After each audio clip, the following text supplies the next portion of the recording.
A warm and windy day at Lowe's Motor Speedway as the track transitions from Craftsman Truck Series qualifying, where Kyle Busch blew away the field, to qualifying for the Sprint Showdown and the Sprint All-Star Race.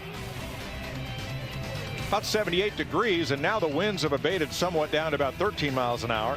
It was pretty gusty here over the next last hour or so as the trucks qualified, but most of the storm systems that are pelting Mooresville on the west side of Lake Norman are now moving off to the north, so we should be okay for qualifying.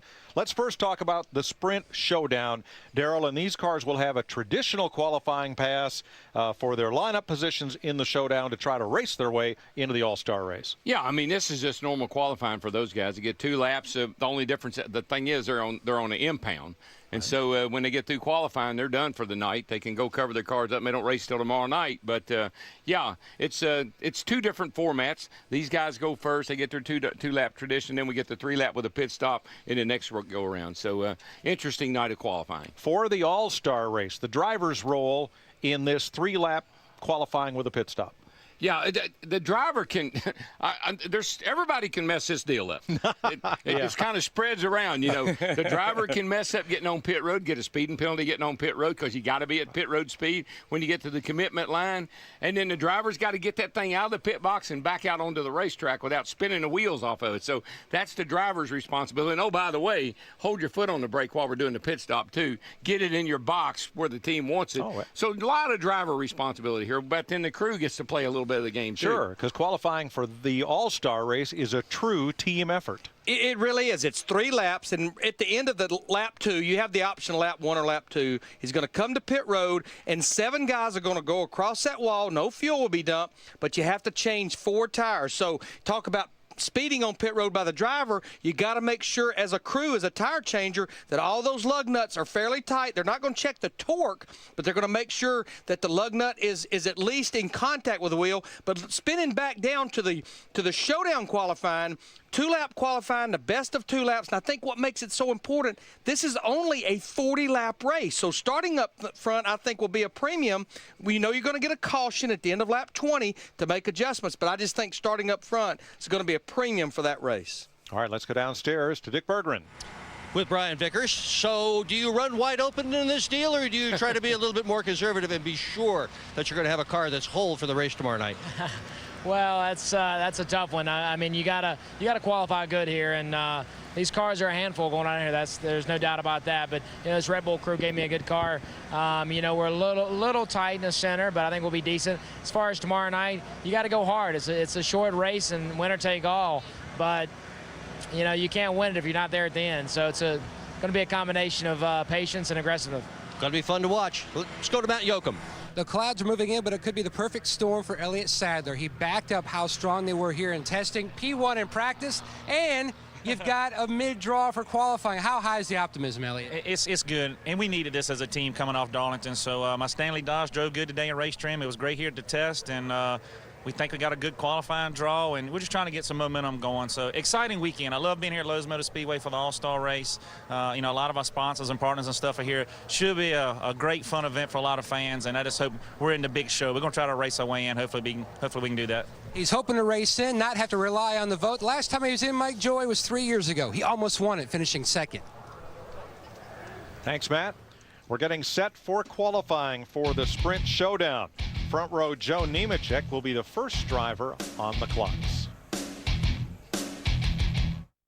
Grand Am returns. Look at this, side by side. This weekend on Speed. A lot of damage in that area. When the Rolex Sports Car Series twist the corkscrew at Laguna Seca. He hates to be passed. Sunday, 12 Eastern, only on Speed. You know, we're similar to NASCAR drivers. How's that? Their tires say Goodyear. Our blimp says Goodyear. They go 185 miles an hour. We're going 35. It goes faster. There's Goodyear innovation at the racetrack and at your Goodyear retailer. Now get up to a $50 mail-in rebate with the purchase of 4 select Goodyear tires, or double your rebate up to $100 when purchased on the Goodyear credit card. And 36. Pedal to the metal. Goodyear. Get there. When your engine's running clean, you feel it. And Pennzoil Platinum Full Synthetic Motor Oil cleans 3 times better than the leading conventional oil. Our ultimate clean for your ultimate feeling. Not just oil, Pennzoil. He's picking up. Hello? Hi, Ryan. It's Chad. Hey, Chad. You know how we hooked it up so there's a circle for everyone? Yeah, I chose the 20. It's sweet. We're canceling it. But Chad, everyone on the team loves my circle. Whatever. You should probably just switch to one of the other guys. Why spend more than you have to for unlimited calling? My Circle. Choose the plan that fits you best and add lines for $9.99. Only from Alltel Wireless. Brian, we can't just leave him there. Yes, we can. Hi, Enterprise. I'm at the repair shop, and I need to rent a car. At Enterprise, we'll arrange to pick you up free and get you on your way. Nice save, Mom. Pick Enterprise. We'll pick you up. I know it's only been a month, but I have a really good feeling about us. My mother loves you, my cats love you. I hope you don't think I'm rushing things here. I see us spending our lives together. I see us sharing things and growing as people. I just... I love you too. I will. Need to keep your car moving? Mom. Go to NASCAR.com and click on the NASCAR Performance logo for car care know-how and a listing of NASCAR Performance Network shops near you. I'm getting married. Getting set to qualify for Stock Car Racing's All-Star Night, beginning with the lineup for the Sprint Showdown. Now, when we transition into tomorrow night, here is how the All-Star field is set. First priority, race winners from 2007 and 2008. Next, drivers who have either won the All-Star race within the last 10 years or been Sprint Cup champion in the last 10 years and who drove in at least one race in 2007 or 8. Then we'll run the race we're going to qualify for now, the Sprint Showdown, and the top 2 finishers get into the All-Star race. And finally, the leading fan vote getter that finishes on the lead lap in the Sprint Showdown also transfers in. Which will equate to 24 teams drivers in the All-Star. So what we're saying there is we're trying every way we can, guys, to get you in the race. So the format is simple for the drivers in the Sprint Showdown. Start up front, go like heck. There is the Gray Ghost when it first appeared in 1979. Crew Chief Herb Nabb, engine builder Waddell Wilson, and driver Buddy Baker. Next Friday, The green is in the air. the greatest show on dirt is back on speed. He will not be denied tonight. Vans Auto Parts World of Outlaws. Oh, contact! And the crowd's on their feet once again. No other drivers Into the line, into the catch fence. push it this far. Oh, this could get hairy. It's racing on the ragged edge. Oh, we've got trouble. Unbelievable. Coverage from Charlotte begins next Friday, 8 Eastern, 5 Pacific, only on. Man, orders are coming in from all over the country. I know, and thanks to FedEx Freight, we've been able to keep up. You know, we should use FedEx Express to ship internationally. Well, they fly more cargo around the world than anyone else. Yeah, you should always use FedEx. Isn't that like a rule? Yeah, well, there's always an exception that proves the rule, though. Like, my dad and my granddad were bald, but I still have a full head of hair.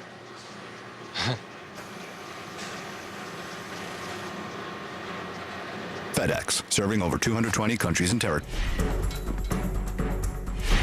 You Americans should have killed me when you had the chance.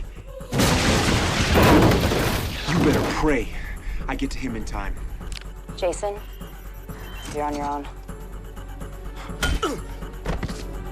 Watch more action on Channel 115 now. If anything happens to me or Alton, kill him. Powered by New Degree Men. Absolute protection. Response to increases in adrenaline.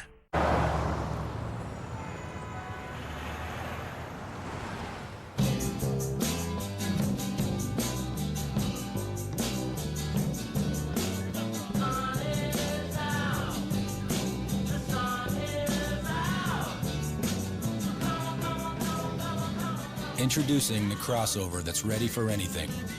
The all-new Dodge Journey.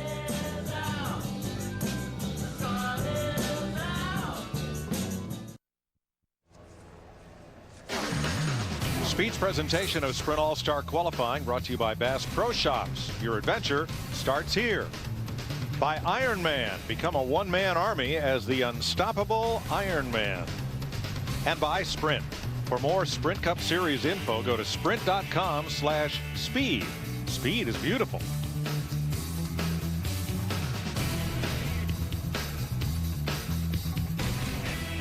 You know, Mike, I've been over here in the afternoon, and you hate your car. Times are slow. The car drives poorly. You just want to go home. You don't even want to race. Then the sun goes down, the clouds up a little bit, and the wind dies down like it has here tonight. And all of a sudden, you've got a car that you feel like you can win in. Just incredible how the weather and the conditions are so a dramatic change here at this racetrack. Heavy cloud cover right now, pretty high humidity, and it has cooled off quite a bit since practice because of this storm front that's moved through just barely, and I mean 2 miles away, to the west and north of us. Yeah, if the day was normal and the sun was shining right now, there's no question, even in this session of 28 cars qualifying, going near the end would be an advantage. I just don't see a big advantage as we see Joe Nemechek take the green flag. What's neat about this night for these guys right here, we've got 28 cars that will start this race, and every Friday in qualifying we have knockout or go home. Of these 28 cars, if they all come back next week, 14 of them will have to qualify on time. The good news is no pressure. You're going to race this race tomorrow night as far as the showdown. And Larry, you have to be impressed with what Joe and this 78 car Furniture Row group has done this year. Having won the pole at Talladega, Joe's made the race on time just about every week. They have really come a long way with this program, and there he is with a great lap, 29.35, which would be the fastest lap of anybody that's run here today. Yeah, I mean, he's picked up almost a full second from what he ran in practice, but I think you go back to the one practice they got. Darrell talked about it being an impound race. Right now, with all these cars knowing they're going to start, trust me, they were working on race setup. Second lap, half a second slower for Nemechek, who finished 4th in the All-Star race in 2003. Next, Tony Raines and Sam Hornish. Comedian Alonzo Bowden takes you on an epic automotive journey. Get the hell out of here. What are you, crazy? 101 cars you must drive. I like the vague approximation of brakes. Series premiere June 23rd, exclusively on Speed. A hunter in West Virginia used it to get off the perfect shot. A rancher in Montana used it to pound in miles of fence posts. And a guide in Colorado used it to climb over a jagged ridgeline. Electric power steering from Honda. You'll be amazed how much more you can achieve when riding your ATV doesn't wear you out. Available on the 4Trax Foreman.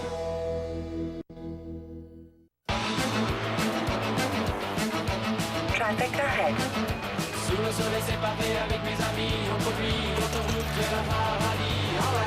Turn right on Chesapeake Street. Arriving at Park de St. Cloud.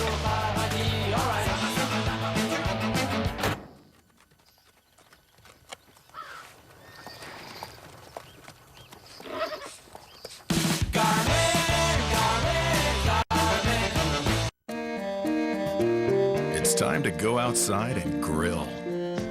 Because only the Home Depot now has new Charbroil Red Grills with 100% infrared technology. And now through May 28th, you'll get no payments, no interest for 12 months on store-wide purchases of $2.99 or more with your Home Depot consumer credit card. It's time to savor every weekend. Only at the Home Depot.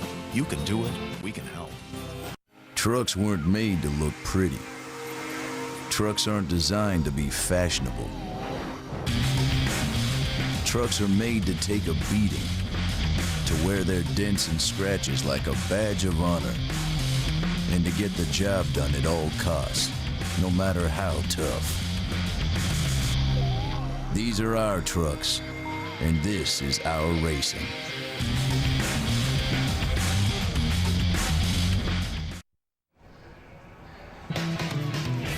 Tony Raines in the FUBAR.com Dodge, second out and second quickest, 30.35. Mentioned in the practice show, FUBAR, the U.S. military is full of acronyms, and FUBAR is one of those, and it means fouled up beyond all recognition. And it took from the practice show to now for me to clean that up for you, but you know what I mean. Good job. Because it was actually a product that was made by 3 ex-Green Beret military men. It's a meal replacement bar or rehydration drink. They stressed it's not an energy drink. Well, so it's not, it doesn't have anything to do with tools. It's a bar. Stanley makes a foobar that is a tool, but that's another story. Speaking of stories, Dick Berggren has one. Well, drivers have come up with all sorts of reasons that fans should vote them into the big show if they don't make it through the showdown, including Patrick Carpentier. Now, if you don't make it on speed finishing position, what are you going to do so the fans will vote you in? I'll tell you, I really hope I get it on speed, because I told them I was going to run naked, so Where? Get it on speed. Yeah. Where are you going to do that? In my motor coach. I didn't see where. Wait a minute. We heard you were going to go all the way down pit road. You going to do that or not? Maybe not all the way down, but down pit lane. Well, good luck. If you want to vote for the Naked Man, sprint.com/speed, and we'll see how that goes. It would not be the first time that he has done something close to that nature. That's right. And it probably won't be the last. And he's going to have fun doing it. So he can either streak on the track or streak down pit road to get in the All-Star show. Sam Hornish Jr., 29.36 on his first lap. That is second fastest by less than 100. That makes that old lap by Joe Nemechek look pretty good, because Sam Hornish was actually one of the faster cars in practice earlier today. Second lap is a tenth slower. Coming up, Regan Smith, Stanton Barrett, David Gilliland.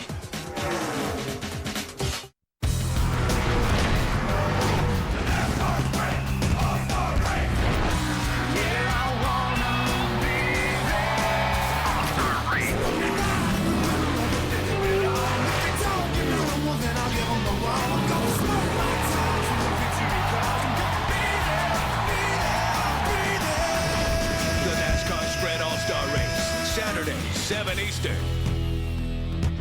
NASCAR on speed. Be there.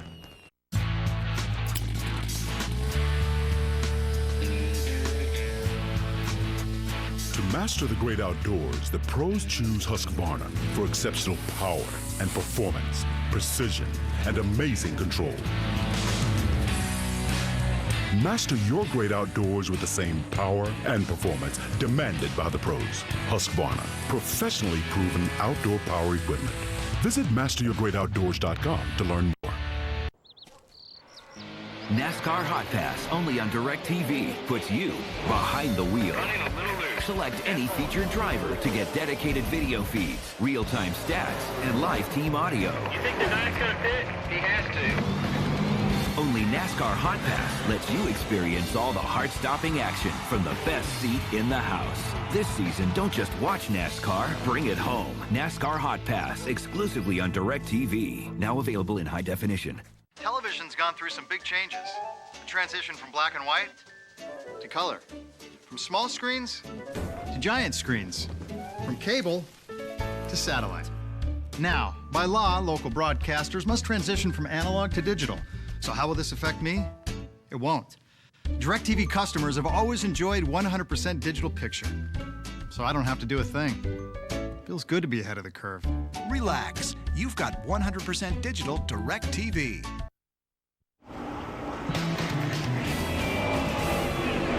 Regan Smith in the Principal Financial Chevy for Dale Earnhardt Inc. Third quickest, 29.83. Third of four right now. And here's Matt with the fastest man so far. And it was wholesale garage changes for you. I guess the phrase would be, it's great when a plan comes together. I tell you, yes, it's great when a plan comes together. But I was just saying, it's good that the crew chief, Jay Guy, and myself are communicating better. But we weren't very good in practice. Just struggling with it being tight and chattering the front tires, and it seemed like everybody was complaining about it. And I said, I don't care what you do, just change everything. And they said, it's going to stick. I said, well, I'm going to see. We're going to see if it's going to stick. So told him I'd either bring the car back to the steering wheel, and he says, go for it. So it stuck good, it drove good, it hooked good.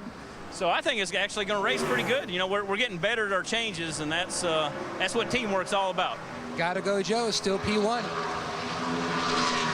Joe has actually raced in the All-Star Challenge on 6 previous occasions. Stanton Barrett with a decent lap there, Larry. 29.71. That's not too bad. It's third quickest, Darrell, for the Hollywood Stuntman, the NOS Energy Drink Check and Go Chevy. We're talking about how these cars that going down the straightaway all kind of skewed off to the right the way they are.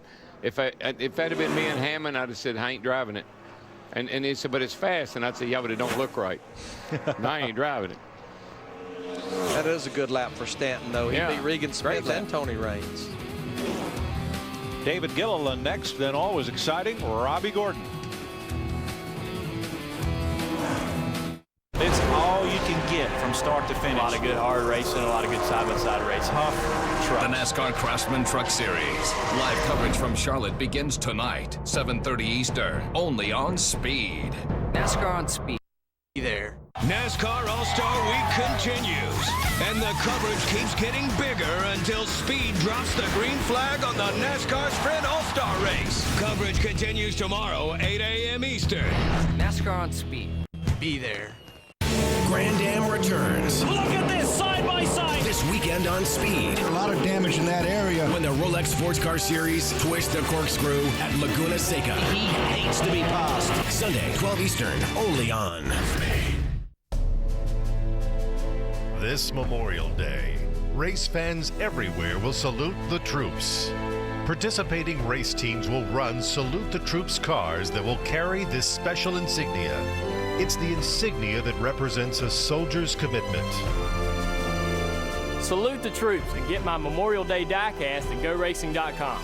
A portion of every Salute the Troops merchandise sale will directly benefit the brave soldiers and their families. Joey came up with some new bottle designs. Okay, this one says, I appreciate art. And this one says, you're an unselfish lover. And this one says... You're fired.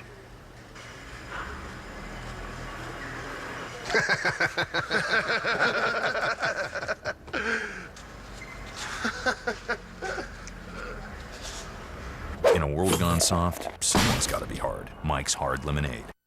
You know, we're similar to NASCAR drivers. How's that? Their tires say Goodyear. Our blimp says Goodyear. They go 185 miles an hour. We're going 35. It goes faster. There's Goodyear innovation at the racetrack and at your Goodyear retailer.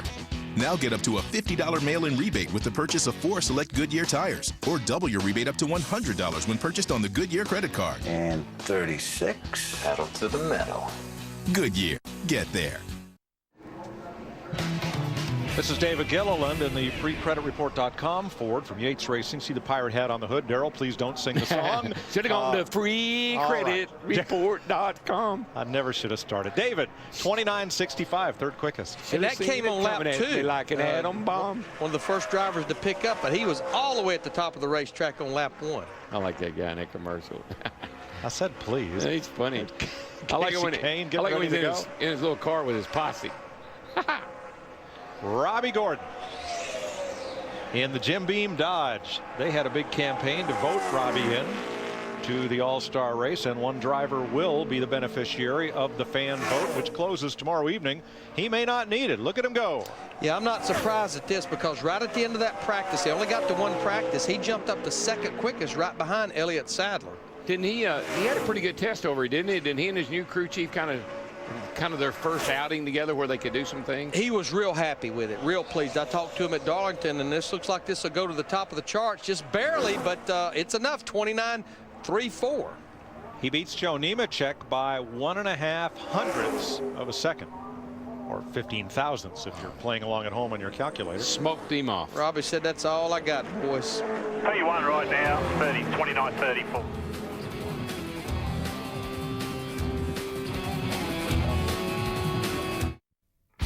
It's been 40 fast years of high-paced NASCAR action at the Munster Mile. The great views and side-by-side racing in Dover won't change. But the best is yet to come in 2008. You'll want to see it all. From the expanded fan zone to the biggest thing to hit NASCAR. Don't miss it. With fan-friendly improvements, great racing, and one monster good time. Why wait? Call now. 1-800-441-RACE. Or visit DoverSpeedway.com. DoverSpeedway.com.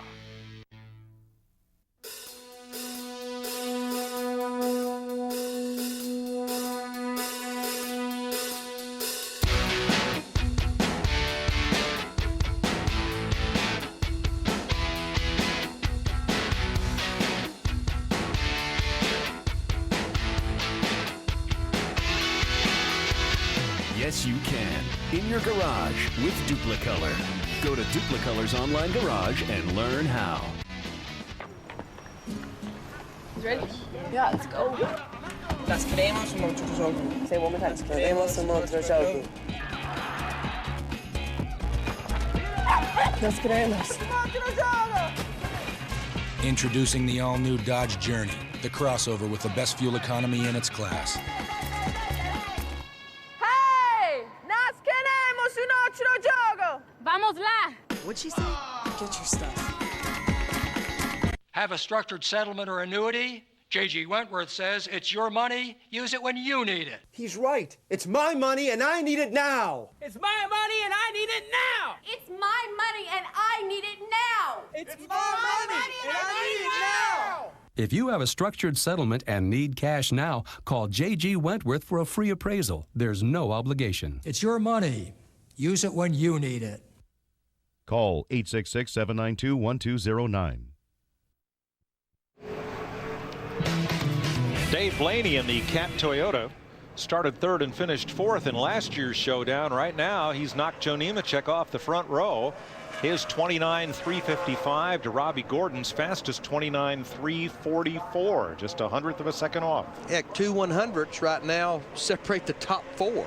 Yeah, 34 with a 4, 35 with a 5, and a 35 with a 9. And then a 36 with a 4 for Sam Hornish. Tight at the top. And here comes Patrick Carpentier.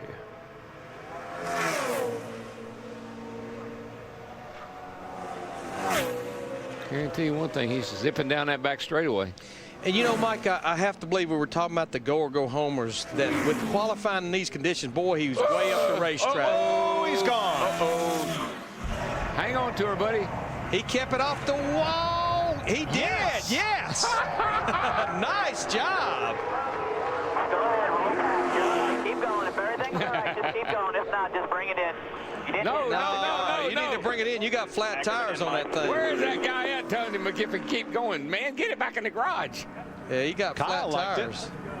That was good. That was a great job right there. You know, you say that. Where's that Ray Stevens song? They call it The Street. Don't look, Gatho. Here he comes. And there he goes. Boogity, boogity. Look at this thing. Watch how close it comes right look, here. Larry, those rear tires never quit smoking. Finally, he gets her shut down there and gets. He drove all the way through there. He didn't give up. You just don't do that at Charlotte and get away with it very often. Listen to that engine. He's doing a burnout. Does that qualify for tomorrow night? It should. Look at Kyle. Kyle Petty likes it. What do you give him, Kyle? What do you think? About a 10 or a 9? I'd give it pretty close to a 10. I guarantee you Mike Shiplett and that crew, they'll give it a 10 plus. That's a 10 and a 10. Boy, that saved a bunch of work. Boy. Yes, it did. Nice save, Patrick. Yeah, thanks. That's too bad. Here's our Mahindra track description of Lowe's Motor Speedway. The D shape in the front stretch makes it almost 500 feet longer than the back stretch, with 2 little corners in between. 2 big corners in the middle of this straightaway, isn't it, Darrell? Yeah, it is. It's kind of got a dog leg across the front here, I guess you'd call it. I bet old Pat, you know, he said he would run around here naked if he made the race, right? I bet he won't do it in that uniform. I mean, he'll be glad to get out of that uniform. Here's Matt. Mike, the only way to top that is to talk to the guy who's P1. First off, you witnessed the e-ticket write-off for your grading. I like Patrick. I mean, when in doubt, go full throttle, and that's exactly what he did. So I'm happy for him that he didn't get in the fence because that would just, how you say it hurts your confidence for the whole weekend. I look at him as a teammate of mine, and I'm glad he didn't hit the wall, and he's going to get to continue to work on that car that he has. Probably get to put a set of tires on it for the All-Star race or for the Showdown.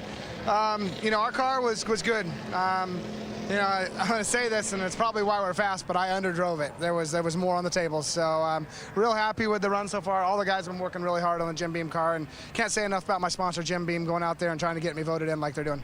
Now, you love to go places. You just punched your visa and everything going to Dakar. Any new things coming up for you? Any road trips? Well, next big deal, we got the Baja 500, which comes up on Dover weekend, which will be a doubleheader for us. And then I'm really looking forward to running Stewart's race over there, the Prelude. So hooked up a deal with Scott Bloomquist's team, and I'm looking forward to driving for him. All right, thanks, Rob. Thank you. Robbie Gordon is fastest so far. When he talks about Carpentier as a teammate, it's because his cell phone team has an engineering alliance with Gillette Evernham Motorsports. Wow, nice save. This is not friendly competition. This is a bare-knuckle back alley brawl. It's 4 rounds of metal-mangling mayhem where the winner takes home $1 million and everyone else goes crying home to mama. The NASCAR Sprint All-Star Race, Saturday night, May 17th at Lowe's Motor Speedway. This ain't a prize fight, it's a pride fight. Tickets start at just $30. Call 800-455-FANS. When your engine's running clean, you feel it. And no leading conventional oil helps keep engines cleaner than Pennzoil motor oil. So change with Pennzoil and feel the clean. Not just oil, Pennzoil. Of all the numbers you encounter along your journey to wherever you're going, you'll find there's one number you can always count on for a great night's rest. Super 8, now with free high-speed internet, free breakfast, and more. Super 8, see you along the way. That check you get every month from a structured settlement as a result of a lawsuit or from an annuity may not be enough to pay for all the bills that are piling up. You might think you're sunk, but now there's help. With Peachtree, money does grow on trees. Call Peachtree to get the cash you can use to pay off debt, avoid foreclosure, pay bills, get a new house, or buy a new car. The money from your structured settlement or annuity is yours. Call Peachtree today at 1-800-794-2967 or log on to settlementfunding.com. Life doesn't wait. Why should you? What you doing, boys? Looking at cars. That one's nice. He'll never get financing. Even now with his new job? I can help him get financing. Really? Sure. Just call 1-800-BAR-NONE. 1-800-BAR-NONE's helped over 5 million people with bad credit get a car. 1-800-BAR-NONE? You can. I am. Really. You're cute. And I got a car. Need car financing? Call 1-800-BAR-NONE. Do it! Everyone deserves a second chance. Bar none. Call now. Brian Vickers, 184.7 miles an hour. He is fastest, taking the pole away from Robbie Gordon in his Red Bull Toyota. Now, Larry, second lap falls off a bit. Little trend I notice here. Everybody goes in that first lap. They're hooking the bottom right down on that white line. Then the second lap, of course, the laps are usually a little slower too, but the second lap they're way up the racetrack. Not sure what's going on there. And you would assume, because we watched him practice today when the track had less grip, that they were running it right up near the top. You got to believe because it starts to lose grip even on that second lap. It's like those tires really stick good for one lap, and then they kind of slide around a little bit on the second lap. A.J. Allmendinger next. Brian Vickers' teammate for Red Bull Toyota. Back to that 83 car while Allmendinger's coming to take the green flag. A big attaboy congratulations to his pit crew led by pit coach Greg Miller. They took the $70,000 first place prize last night in the Sprint Pit Crew Challenge against 23 other teams. 5 pit stops plus a 40-yard push each time. All 5 of their stops were sub 24 seconds. See what I like the way this run's looking too. He backed out early getting her into one, kind of hooked it to the bottom, and man, he got right back in the throttle wide open. If he can get through here with some speed, this is going to be a pretty good run too. He was working and still is on an all Red Bull front row, at least for now, as we're getting close to halfway through this qualifying session. Little tail happy off of 4 there, but I don't think it hurt him that much. 29.279. That will put him second quickest, and I think Rick Vyers, his crew chief, will say, you know what, AJ, that's all she's got. Good job, Dinger. AJ started 8th, finished 15th in last year's. You know, that old Allmendinger, he's becoming a humdinger here lately when it comes to qualifying.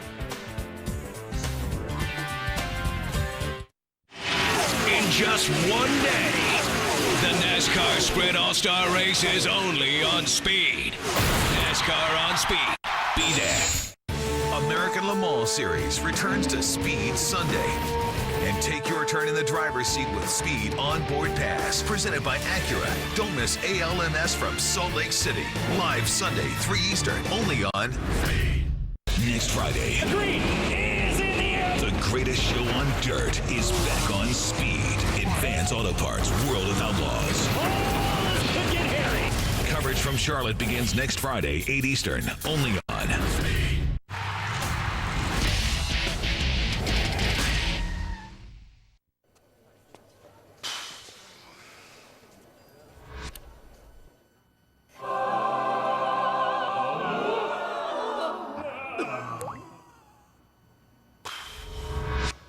Got a lot of projects? Yeah. We've got what you need. We're here because we've been there with the tools, products, and advice to get it done right. True Value. Start right. Start here. Visit TrueValue.com/TV for a free $5 coupon. Print your $5 coupon at TrueValue.com/TV. Lucas High Performance Motor Oil. Advanced race engine technology for everyday cars and trucks. It reduces friction heat and coats your engine with a tougher, longer-lasting oil film for maximum protection. Along with its cooling action, Lucas High Performance Motor Oil cleans your engine and protects against sludge buildup from stop-and-go driving. For maximum protection, use Lucas High Performance Motor Oil. It works. They say the best weapon is one you never have to fire. I respectfully disagree.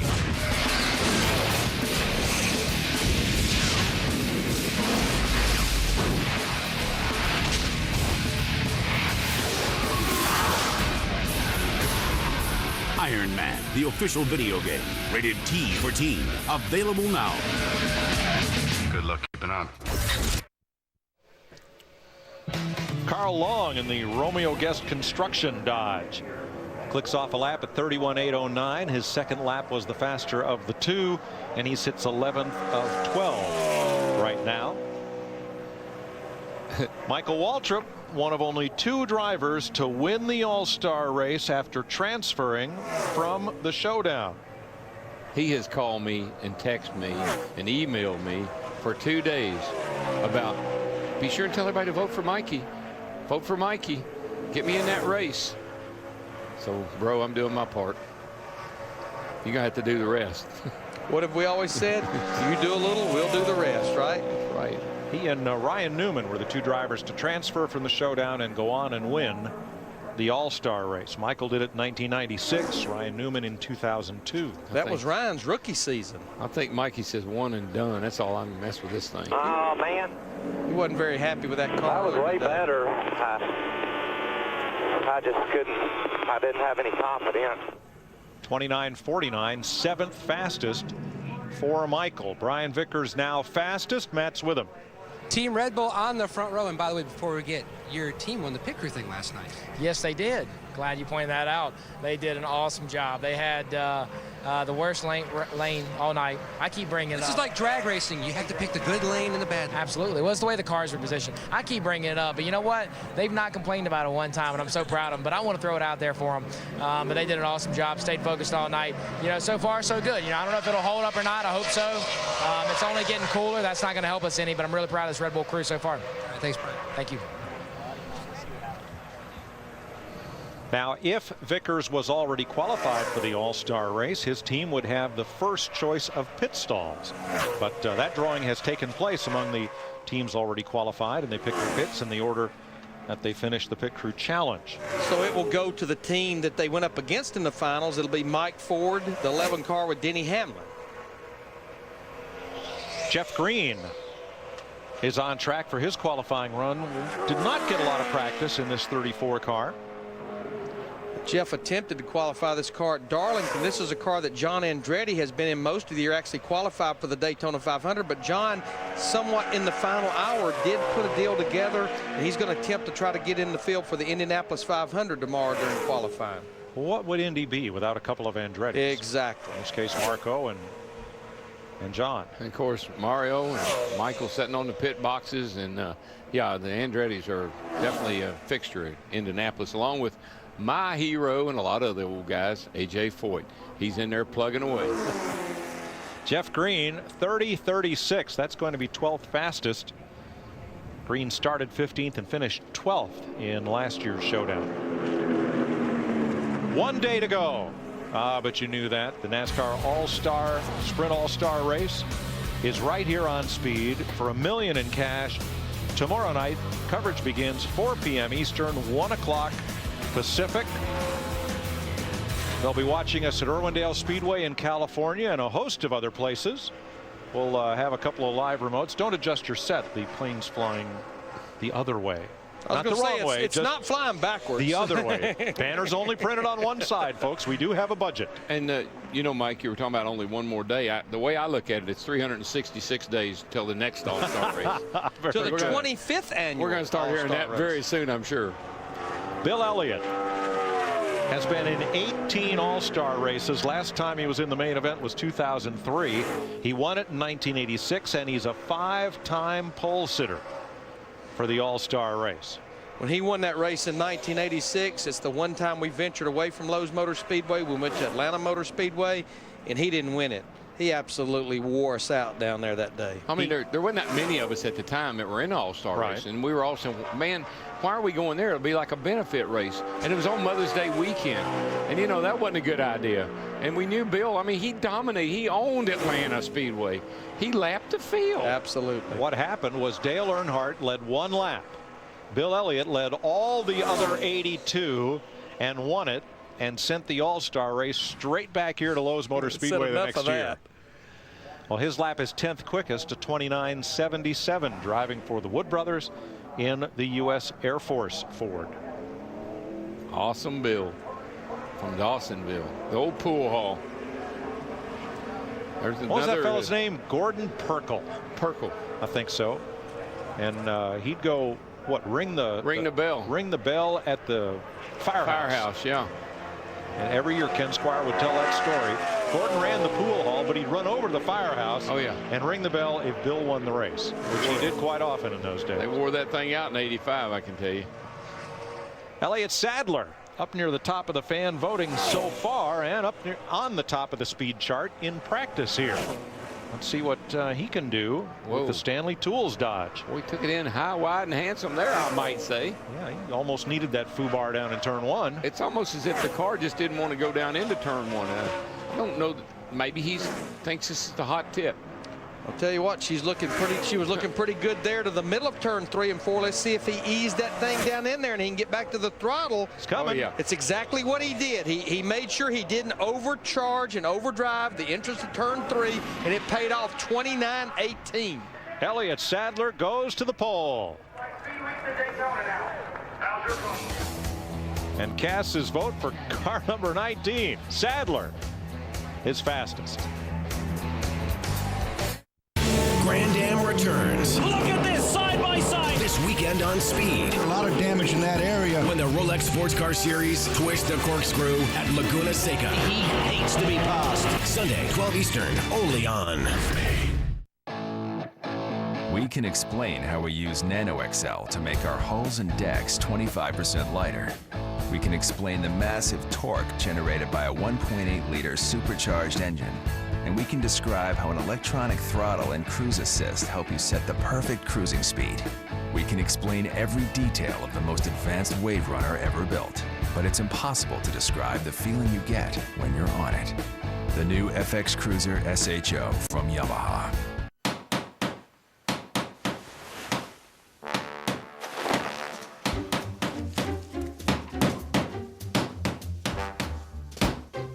Loctite Power Grab grabs instantly, with 9 times higher initial hold than the leading brand, without bracing and without hammering. Loctite Power Grab. Project solved. Hey, thanks for the window seat. No. You got the presentation? Oh, yeah, right here. Oh, let me stow that for you, sir. Thank you. You know, just to be safe, I used FedEx Kinko's print online. Oh, you did? Yeah. They printed and bound 20 copies of the presentation. Shipped it to Portland. They're going to be there waiting for us. That's a good idea. Yeah. You have a nice flight. Thank you. FedEx Kinko's print online. You upload your document, we'll take care of the rest. FedEx Kinko's. At the Home Depot, you can improve more than just your home. Now you can improve the lives of children all across the country when you celebrate NASCAR Day by getting your collectible 5th anniversary NASCAR Day pin. Your $5 donation goes to helping children live better lives through a variety of charities supported by the NASCAR Foundation, including mine. So head over to the participating Home Depot locations and get your pin. Make a difference in the lives of others and help celebrate 5 years of caring with me and millions of other NASCAR fans. Together, we can all make a difference. Paul Menard in the Menards Johns Manville Chevrolet from DEI clocks in 8th quickest, 29:45. And here is Casey Kane, who has been in 4 All-Star races. This is the first time he has ever had to compete in the Showdown to try to get in the All-Star race. And 2 years ago, this guy owned this joint. I mean, he dethroned Jimmy Johnson, which I didn't think anybody could do. Yeah, swept the races. Says he's loose. Loose all the way around. And I would say that is a product of an impound race. You know, Kenny Francis is smart enough to realize that tomorrow night this racetrack's going to get tighter and had to be a little bit loose, a little bit free for this qualifying run. So he's 10th quickest with a 29:49. Pole right now is at 29:18. Elliott Sadler, his teammate, who is with Matt. And right near the conclusion of Elliott's run, the sun popped out, so you're hoping the money clouds don't come back. Yeah, hopefully it'll stay sunny for us. That's a pretty good lap. I'm proud of my guys again. The Stanley Dodge drove good. I learned an important lesson in my qualifying lap today for next week for the 600 too, so that's cool. So which was? We'll talk about it next week. But I learned some stuff. I just told Rodney about to help us for next week, so that's good.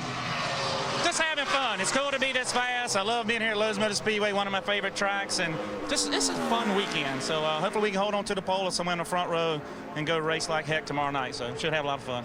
As he said, it's just a fun weekend. Absolutely. New colors for Kyle Petty. This is the Coca-Cola Classic. Number 45 Dodge. He's been in 11 All-Star tilts. The last time was 2006. That 92 race that Larry spoke of. That's where he got caught up in the crash with Dale Earnhardt on the final lap. Petty and Allison wrecked coming to the finish line.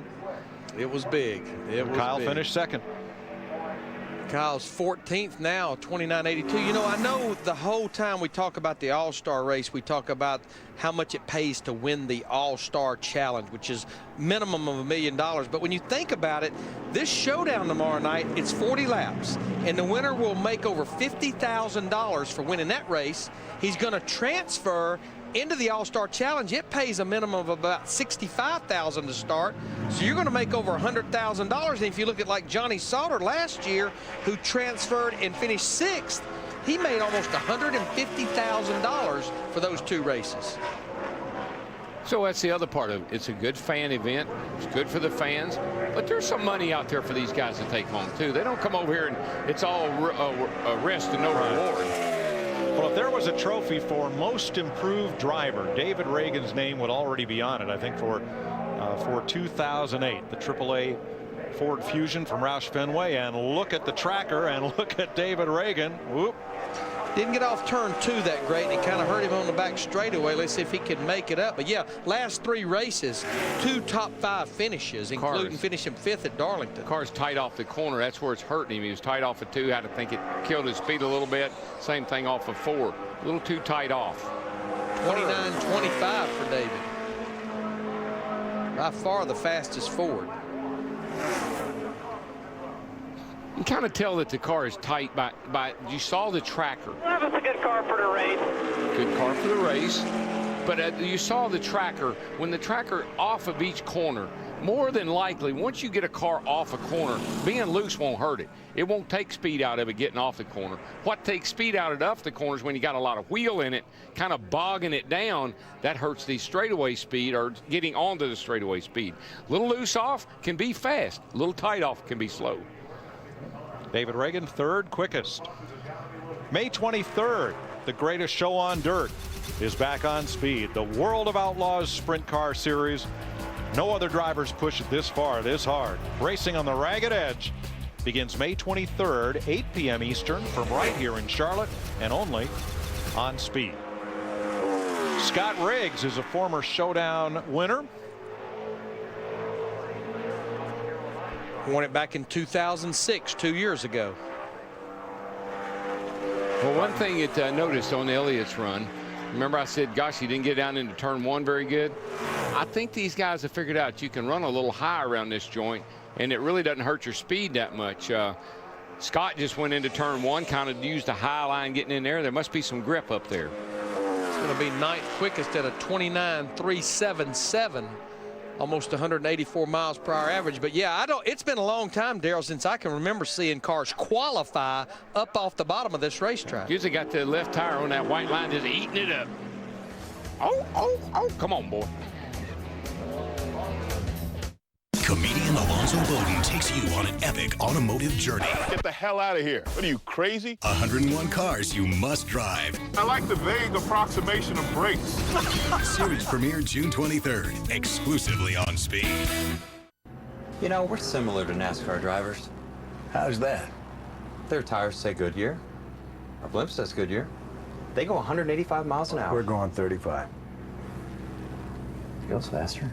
There's Goodyear innovation at the racetrack and at your Goodyear retailer. Now get up to a $50 mail-in rebate with the purchase of 4 select Goodyear tires, or double your rebate up to $100 when purchased on the Goodyear credit card. And 36. Pedal to the metal. Goodyear, get there.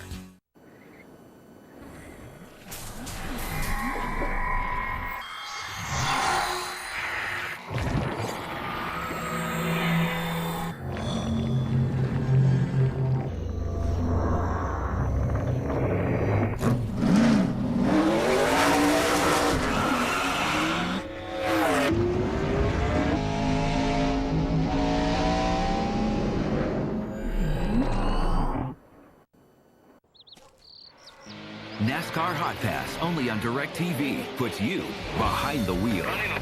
Select any featured driver to get dedicated video feeds, real-time stats, and live team audio. You think the night's gonna fit? He has to. Only NASCAR Hot Pass lets you experience all the heart-stopping action from the best seat in the house.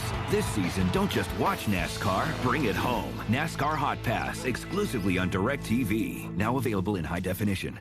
You sure you don't want some? It's chamomile. Listen, you are extremely terrifying. Just the scariest undead subhuman thing on TV, and I really mean that. But I am worried that you could give my kids nightmares if they see you, so I'm gonna have to block you. So that's it.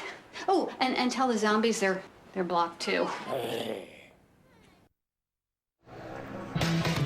23-year-old Chad McCumbee from Supply, North Carolina, is a Petty Enterprises development driver, and they have aligned with BAM Racing to run the 49 here with Marathon Oil sponsorship for McCumbee, and he's laid down a qualifying lap.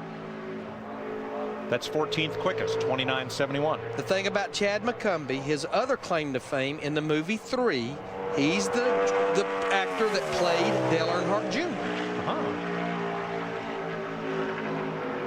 He also will be racing tonight in the Craftsman Truck Series in truck number 8, coincidentally. And they will all be chasing Kyle Busch when they drop the green flag, that's for sure. J.J. Yaley in the H.H. Gregg DLP Toyota hopes to race his way in. Otherwise, it's his daughter's birthday, and he really hopes folks would vote him in to the All-Star race. So his daughter will have a happy birthday. 29.73 on the first lap. Still digging. We've only seen about one car pick up on the second lap. It's kind of hard to do here. Yeah, he's going to slow down 3/10. 16th fastest for the former midget and sprint car driver from Phoenix.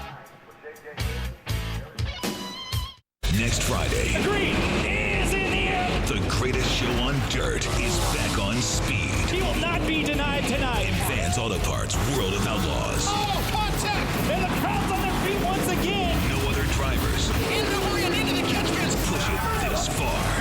Oh, this could get hairy. It's racing on the ragged edge. Oh, we've got trouble. But it's unbelievable.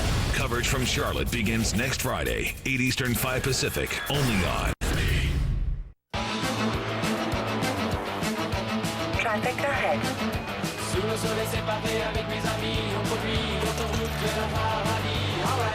Turn right on Josephine Street. Arriving at Park de St. Cloud.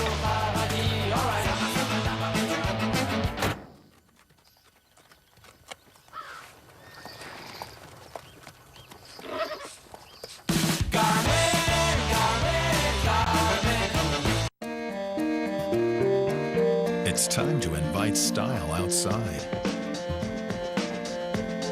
It's time to milk this summer for all it's worth. Because only the Home Depot is unveiling the first outdoor collection of Thomasville furniture, bringing Thomasville style and Home Depot value to your backyard. It's time to be the coolest house on the block. Start today at the Home Depot. You can do it, we can help. Hi, Enterprise.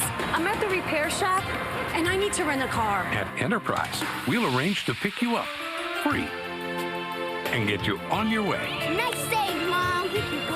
Pick Enterprise. We'll pick you up. When your engine's running clean, you feel it. And Pennzoil Platinum Full Synthetic Motor Oil cleans 3 times better than the leading conventional oil. Our ultimate clean for your ultimate feeling. Not just oil, Pennzoil. Well, he used to say Jegs on the rear quarter panel of Kenny Wallace's car. That's the big mail-order Speed Parts house. But he has backed it hard into the wall after completing his first lap, 22nd quickest, a 31:10. Kenny's okay. Car's pretty well used up. You know, I don't understand how he wrecked this car, because it didn't look like it was handling that bad. He completed lap 1 here, going off into turn 1. I guess it just got loose on him getting down into 1 there. I guess he's going to try to pick up a little bit on that second lap. It just didn't stick.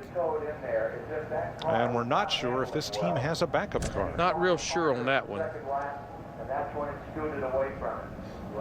Kenny qualified for the Daytona 500 back in February, and you see vote for Kenny on the hood of the car. Actually, Kenny Wallace last year was the fan vote that got him into the All-Star Challenge. But to make that transfer, you also have to finish on the lead lap of the Showdown. And there's Kenny. Out of the car, okay. But not so the race car.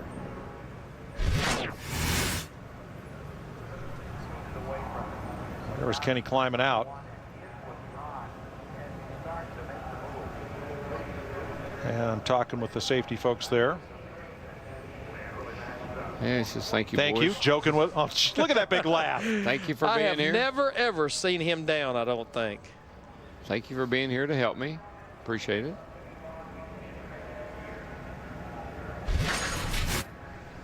Hope he has such an upbeat attitude when he has to explain to the car owner what happened. Yep. Hard to run faster on lap 2 here. Not as much grip. 4 cars to go. Elliott Sadler is quickest. It's all you can get from start to finish. A lot of good hard racing, a lot of good side-by-side racing. Tough truck. The NASCAR Craftsman Truck Series. Live coverage from Charlotte begins tonight, 7:30 Eastern, only on Speed. NASCAR on Speed. Be there. What if you could build the perfect boat? One with a twin-engine internal propulsion system for explosive acceleration, faster planing, and responsive car-like handling. A boat designed unlike any other, with shallow water clearance and an integrated swim platform, so you can wander where you want and get in and out with ease. What if you could build a boat that has everything you ever wanted? And what if we already did? Yamaha. Hi, Enterprise. I'm at the repair shop, and I need to rent a car. At Enterprise, we'll arrange to pick you up free and get you on your way. Nice save, Mom. Pick Enterprise. We'll pick you up.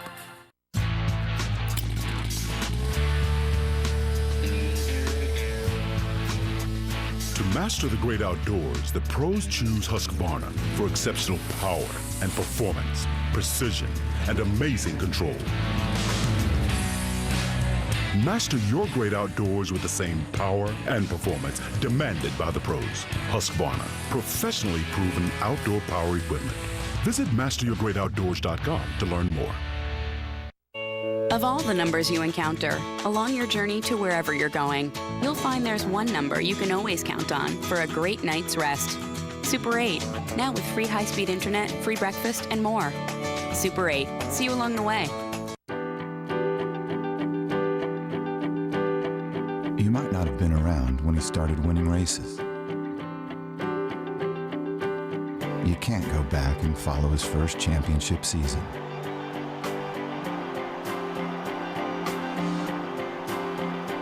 But now, he has to prove himself all over again. And this time, you can be there. Joey Logano's moving up.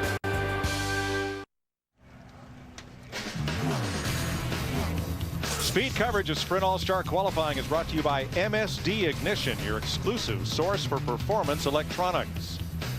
By Mahindra Tractors. And by Sprint. For more Sprint Cup Series information, go to sprint.com/speed. Speed is beautiful. And speaking of Sprint, now Larry, explain to me, if you vote for the fan favorite for the race tomorrow night and you do it on your Sprint phone, it's a double vote. It's a double whammy. Double vote. Yep. Gotcha. Seems fair. It's all about Sprint this weekend. That's right. They're the ones footing the bill for this whole package this weekend. I ain't got no dog in that hunt. It's okay with me. Well, I take that back. Do have to work for Mikey. See if we can get him in. There's a big mess down in turns 1 and 2. Kenny Wallace, here's the emblem of the Beast of the Southeast, one of the nicknames of Lowe's Motor Speedway. And you'll see a snail's trail of what is now covered by Speedy Dry that the jet blower has gone through once to try to send the Speedy Dry off. And looks like they've got a time or two to go before we're ready to resume qualifying here. And then Sprint All-Star Qualifying comes up immediately after we're done with the Sprint Showdown cars. Now the Rolex Sports Car Series returns to action at Laguna Seca, California. Right here on Speed, Sunday, noon Eastern, 9 Pacific. So they're putting more Speedy Dry down in turn 2. Yeah, and you know who feels really bad now is Kenny Wallace. You know who feels worse? Guy in that red car. Guy right there. Yeah. He says, why me, Lord? So while they clean up, we will too. Sprint Showdown Qualifying resumes on Speed after this. This is America, and you have the freedom to cheer. Number 9, Casey Kane. Idolize. Dale Jr. Mr. Jeff Gordon. Celebrate. Papa Montoya. Maybe even get carried away. Martin Truex Jr. He's the man. Only Bank of America gives you the freedom to bank with the same kind of passion. With NASCAR banking, your check card, your credit card, your driver. Want to get in on the action? You can with Bank of America. Bank of Opportunity.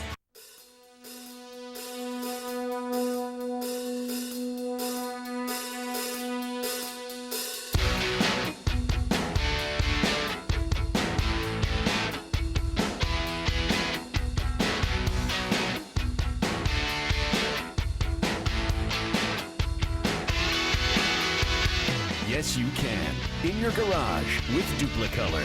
Go to Duplicolor's online garage and learn how. As a racer, there's some things I just can't stand. Whining. Dripping. Slipping. And bad performance. That's why I use Lucas Oil products in all my trucks. Whether I'm driving on or off the road, Lucas Oil has the right product for my needs. Because there's one thing I just really can't stand. Yeah. Losing. Lucas Oil, it works. I love winning. Josh has good hands. Sometimes he just loses the ball. It's the glasses. 2 words. Contact lenses. AccuView Oasis is the only lens with HydroClear Plus. Wow, I can't feel them at all. Josh got AccuView. Josh got his game back. For a free trial pair certificate, go to AccuView.com. Hi, Enterprise. I'm at the repair shop, and I need to rent a car. At Enterprise, we'll arrange to pick you up free, and get you on your way. Nice save, Mom. Pick Enterprise. We'll pick you up. Elliott Sadler, Stanley Dodge is fastest in qualifying so far. Brian Vickers, Toyota, David Reagan's Ford. A.J. Allmendinger and Robbie Gordon are the fast 5 with 4 cars to go after Kenny Wallace backed it in turn number 1 into the wall, that is, and cleanup effort in that area continues. You know, the 4 cars that we've got left to qualify, a couple of them are pretty quick in practice. Travis Quapple in that 28 car was 3rd, and Johnny Sauter in the 70 car, who will go out last, he was 4th, and this track continues to cool down just a little bit. Yeah, and you know, I feel like Reed's got a good shot at this thing too. And that thing I was going to throw over the rail, that's a stool I've been sitting on all day. It's getting on my nerves. Now, Darrell, I'm thinking if I'm Reed Sorensen, I'd like to get a little ride in the pace car and have a look at what's over there before I go out. What do you think? Well, I would. But or I want somebody to go over there and look and tell me what you see. These younger drivers, they don't necessarily always worry about stuff like I would. They seem to be immune to a lot of things that I worry about. Well, while we have this break, let's look ahead a bit at qualifying for the Sprint All-Star race, which is coming up as soon as this session is over. They will take 3 laps, and sometime within those 3 laps, they have to make a 4-tire pit stop. Now, I say sometime, but they can't pull the Jeff Burton anymore and make it on the last of 3 laps. They have to take the last lap of a segment on the racetrack. Right. Is I think the way it's worded now. Yeah, because he actually came on pit road with the white flag in the air, I guess, and then he just rolled across the line to finish the race. Exactly. Because his pit, that was in the race, his pit was just before the start-finish line. It was a fantastic bit of strategy. It was. By his then crew chief, Frank Stoddard. Yeah. So never mind that. You do have to make a pit stop during qualifying and make that change of tires. You do not have to add fuel, but you have to make a 4-tire change and get back out and finish your run. But what's interesting about that, you still can have 7 men, even though you're not adding fuel. So what these teams will do, they will actually have 3 guys working on the front. It's a 4-tire stop, 3 guys on the rear, 1 taking the tire coming off, 1 installing. In fact, I'd be willing to bet that the tire changer may never touch a tire. He may just simply run the air gun because of having 2 carriers on the front and the rear. We'll have to see. The Killer Bees are getting ready there for Matt Kenseth, and we'll go back into the garage area. Dick Berggren. With Juan Pablo Montoya, you've been watching this qualifying session. What have you seen? I don't know. It's great. Some people are running low, some guys are running high, but you know, generally it's pretty interesting. You know, it's 2 different race lines. I gotta say, my Juicy Fruit Dodge has been pretty good. We had, I think, very good race pace. I'm not sure how good we're going to be in qualifying. It's very different formula. The first time I've done it, and I think that's going to be tricky to get it right.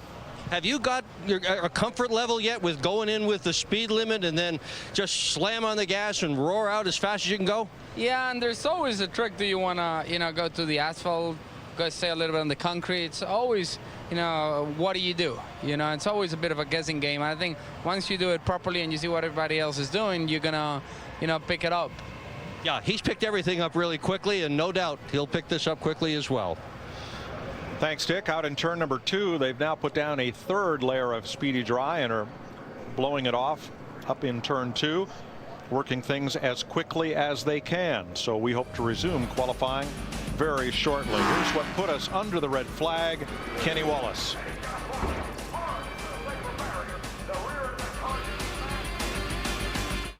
Next Friday, The green is in the air. the greatest show on dirt is back on Speed. Advance Auto Parts World of Outlaws. Oh, this could get hairy. Coverage from Charlotte begins next Friday, 8 Eastern, only on. They say the best weapon is one you never have to fire. I respectfully disagree.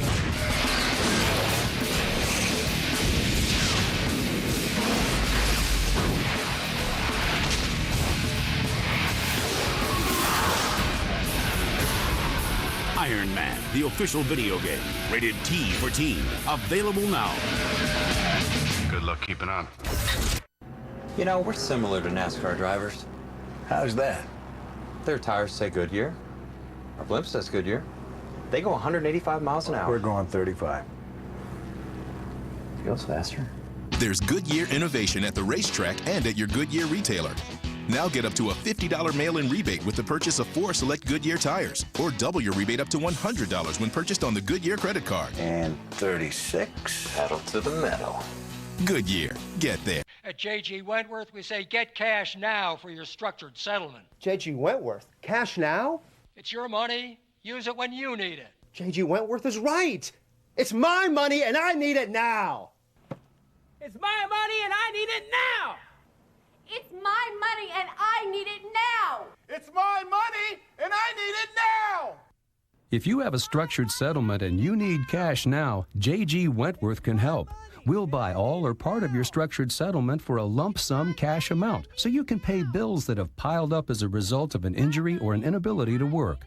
Call J.G. Wentworth now and speak to one of our structured settlement specialists. You'll get a no-cost appraisal and have all of your questions answered. The call is free and there's no obligation. It's my money and I need it now. It's your money. Use it when you need it. Call 866-492-6203. 866-492-6203. They are rocking and rolling at MRO. That's the Motor Racing Outreach compound, where those folks do such a great job of taking care of the kids of the folks who compete while the races are going on. Yeah, it's our family community center there, and lots and lots of activity all through the weekend for all the crew members, families, their wives.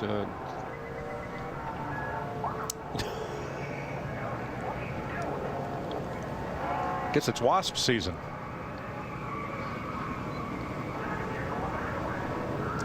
Has no idea which way it wants to go. Kind of reminds me of Hammond.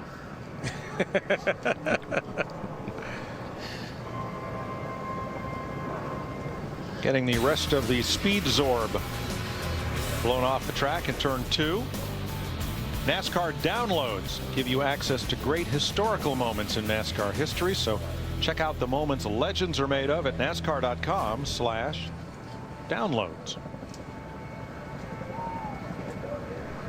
You know, Mike, while we got a little break in the action right now, you know, my son Brandon ran in the Allison Legacy Series for the last 2 years. And, of course, that's a series that Donnie and Pat Allison, Kenny, and then Ronald and Donald, their sons, it's about 12 or 13 years old. And one of the guys that's been in that series for a number of years as a driver and as a mechanic and an owner died unexpectedly last Monday morning. So I just, you know, from all of us in NASCAR, our hearts and our prayers go out to the family of Mark Howard, again, who passed away unexpectedly Monday morning. We're certainly thinking about his entire family this week. We'll also mention the passing of Del Smith, a longtime associate of Junior Johnson out in California, whose son Jim was one of the founders of the Craftsman Truck Series and won the Owners Championship a couple of years ago. Saw Dale in Fontana when we were out there back in February, and he was hanging tough. Oh yeah, he was. I remember him from Junior, being up at Juniors. He was always up there hanging around. Always see him in that green Mountain Dew coat. Oh yeah, he loved that Mountain Dew coat. He loved Mountain Dew. Dick Berggren. With Carl Edwards, I'm wondering what you think about this. Now, Humpy Wheeler has a pretty good track record for picking people who would win the All-Star race. He's picked you for tomorrow night. Has he done a good job? It was very nice of him to pick me, but he had a backflipping dog named Princess wearing a 99, and that was the way he decided is which dog could do the backflip. Princess, the backflipping dog, could do it. I told him, I said, couldn't you find a dog named like Spike or something other than Princess? But I'm telling you what, this car is fast. This Office Depot Fusion is fast. I was looking at the track, and I'm kind of thinking I might qualify the high line down there, but I don't know with all the I don't know if that's oil or water or what that is up there, but I'm telling you, the car is fast. We had a great practice. Nighttime's going to be good for us. Now, you've also got a deal where tomorrow night you're going to run 4 25-lap segments, no invert, hammer down all the way, or is there a strategy to this? Yeah, it's hammered down all the way. Well, for the first 75 laps, I mean, you got to be there at the end. I didn't realize there's no invert, period? No invert. All right, so I'd say that's pretty hammered down then for at least the last 50 laps. And we've been talking about strategy. I mean, it's not a deal where you're setting up for a 40 or 50 lap run. You've got to be smart, set up for the short run.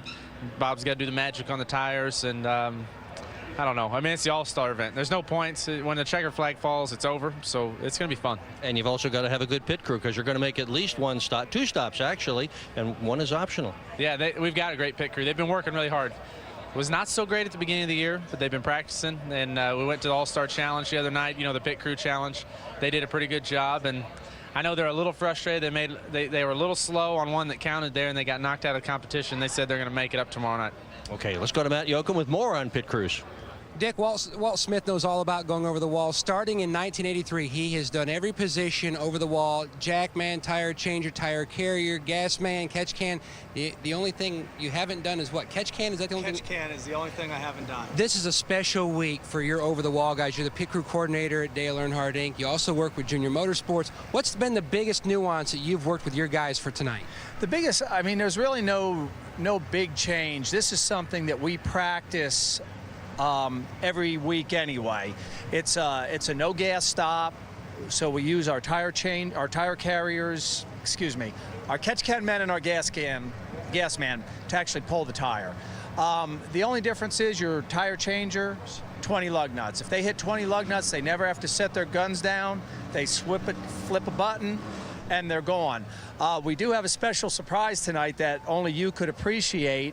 We are bringing out of retirement Kevin Pennell to get out of town. 2 beer. Kevin Pennell, world famous Dale Jr. Jackman for many years, actually made the highlight footage for ESPN by having Dale Jr. run over him at, can't remember the track, but it was spectacular. I think it was Daytona. I think it was. And he is going to be pulling front tires for Jeff Clark, who's down in Myrtle Beach playing with his Harleys down there. So look for the little Tasmanian devil pulling that right front and left front tire. It's going to be spectacular. And Walt Smith has seen it all. He went over the wall in the old days when there wasn't a pit road speed limit, 160 miles an hour off turn 4. So it should be exciting coming up a little later tonight for Walt and his pit crew guys.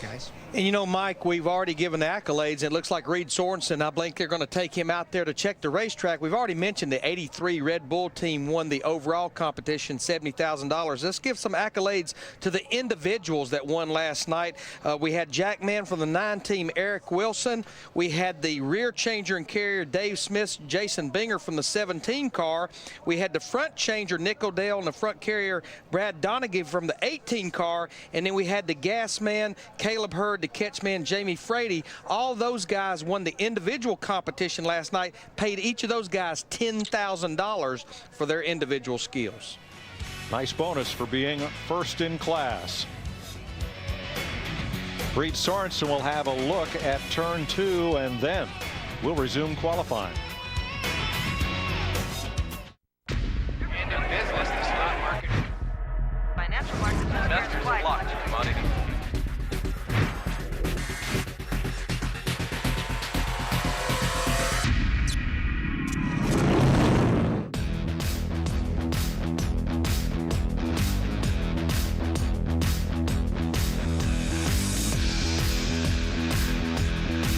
Now get up to $1,000 customer cash on select models, plus low financing on all-star motorcycles. Mahindra tractors do more than other tractors because Mahindra tractors are stronger than other tractors. But you know what makes the strongest statement of all? The peace of mind Mahindra owners get just from having one. Stop by sometime at MahindraUSA.com. Mahindra Tractors. Cultivate your dreams. He's picking up. Hello? Hi, Ryan. It's Chad. Hey, Chad. You know how we hooked it up so there's a circle for everyone? Yeah, I chose the 20. It's sweet. We're canceling it. But Chad, everyone on the team loves my circle. Whatever. You should probably just switch to one of the other guys. Why spend more than you have to for unlimited calling? My Circle. Choose the plan that fits you best and add lines for $9.99. Only from Altel Wireless. Brian, we can't just leave him there. Yes, we can.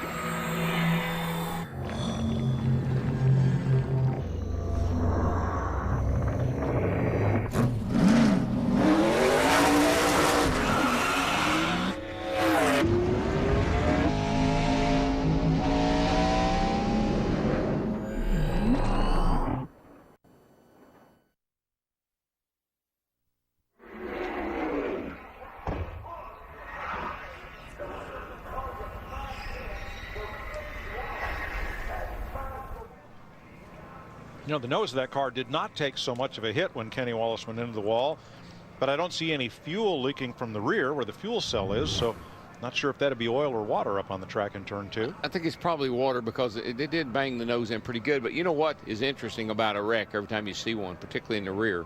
That car did exactly what it was supposed to do.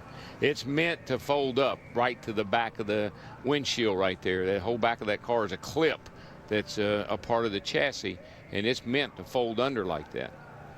So Reed Sorensen, excuse me, Darrell, Reed Sorensen had a look at turn 2. He and NASCAR both agreed a little more speedy dry, and they'll blow that off, and then hopefully we can get ready to go. You can see a pretty good streak of that. I don't know what kind of fluid it is, but there's some kind of streak. It's pretty dark there yet. See right in here, which looks like it could be oil. Let's go down to Dick Berggren. With Ryan Newman, and in 2002, I'm sure you remember all of this, you wound up finishing 3rd in what's now called the Showdown, which meant that you got an opportunity to start 27th in the big all-star race, pedal past everybody and win it. Some format changes since then. Can somebody win from deep in the field tomorrow night? I think so, especially now with the car and tire combination. I mean, the strategy is totally different from what it was then. The tires are falling off a good bit, and the track was entirely different from what it is now. And strategy and keeping your nose clean is going to be a big part of tomorrow night's all-star race. And for tonight, now last year your crew won the pit crew competition the night before. Virtually everybody is back and virtually everybody is in their same position. How big an edge have you got when it comes to qualifying tonight? I'm hoping they save their good pit stop from yesterday for tonight. Just look forward to a good starting position. We've won the pole here for the all-star race, and just look forward to the opportunity again. We don't have the best draw. We'd like to have a fast car on the racetrack too, but the pit stop is primarily what makes, and getting on and off pit road, what makes this a great qualifying effort tonight. Indeed, it's fun to watch qualifying for the All-Star show, Mike. You bet, and that's coming up just as soon as we finish qualifying for the Sprint Showdown. A little more speedy dry, and there you can still see that kind of damp area there that Darrell talked about, where it is still pretty dark, and that may have been an oil cooler or something a little thicker than water that they're having a little trouble getting picked up and blown off from turn number 2. If you're tired of being slammed by high prices, Denny's helps you slam back. Right now, build your own Grand Slam with whatever you want on it. Bacon or sausage, eggs or pancakes, oatmeal or hash browns. Choose any 4 for just $5.99. Denny's, real breakfast 24/7. Introducing the Simply Everything plan from Sprint. For just $99.99 a month, you get unlimited nationwide calling, texting, web surfing, emailing, picture and video messaging, and Sprint TV. Now you can use your phone for all the great things it can do without worrying about the meter running. The Simply Everything plan, only from Sprint and only on the Now Network. Now organize everything in your life with a Palm Centro, only $99.99. Of all the numbers you encounter, along your journey to wherever you're going, you'll find there's one number you can always count on for a great night's rest. Super 8, now with free high-speed internet, free breakfast, and more. Super 8, see you along the way. A hunter in West Virginia used it to get off the perfect shot. A rancher in Montana used it to pound in miles of fence posts. And a guide in Colorado used it to climb over a jagged ridgeline. Electric power steering from Honda. You'll be amazed how much more you can achieve when riding your ATV doesn't wear you out. Available on the Fortrax Foreman. When your engine's running clean, you feel it. And no leading conventional oil helps keep engines cleaner than Pennzoil motor oil. So change with Pennzoil and feel the clean. Not just oil, Pennzoil. You know, we're similar to NASCAR drivers. How's that? Their tires say Goodyear. Our blimp says Goodyear. They go 185 miles an hour. We're going 35. Feels faster. There's Goodyear innovation at the racetrack and at your Goodyear retailer. Now get up to a $50 mail-in rebate with the purchase of 4 select Goodyear tires, or double your rebate up to $100 when purchased on the Goodyear credit card. And 36. Pedal to the metal. Goodyear. Get there. In just one day, the NASCAR Sprint All-Star Race is only on Speed. NASCAR on Speed. Be there. Good luck. Tonight, the NASCAR Craftsman Truck Series rolls on speed. Kyle Busch just whipped up on everybody in qualifying. And there is his Mikosuke number 51. And that would be rowdy to you. Well, yeah. Well, I tell you what, there is a lot of experience there starting behind him. Ron Hornaday, our points leader in the Truck Series. Jack Sprague and Mike Skinner on row 2. And he won the pole by what? 0.4 of a second? Yes. Wow. 179 miles an hour. And that's coming up once we finish qualifying right here at Lowe's Motor Speedway, right here on Speed. And you know what they say about the trucks? What's that? They do not play nice. Oh, we know that. Dick Berggren.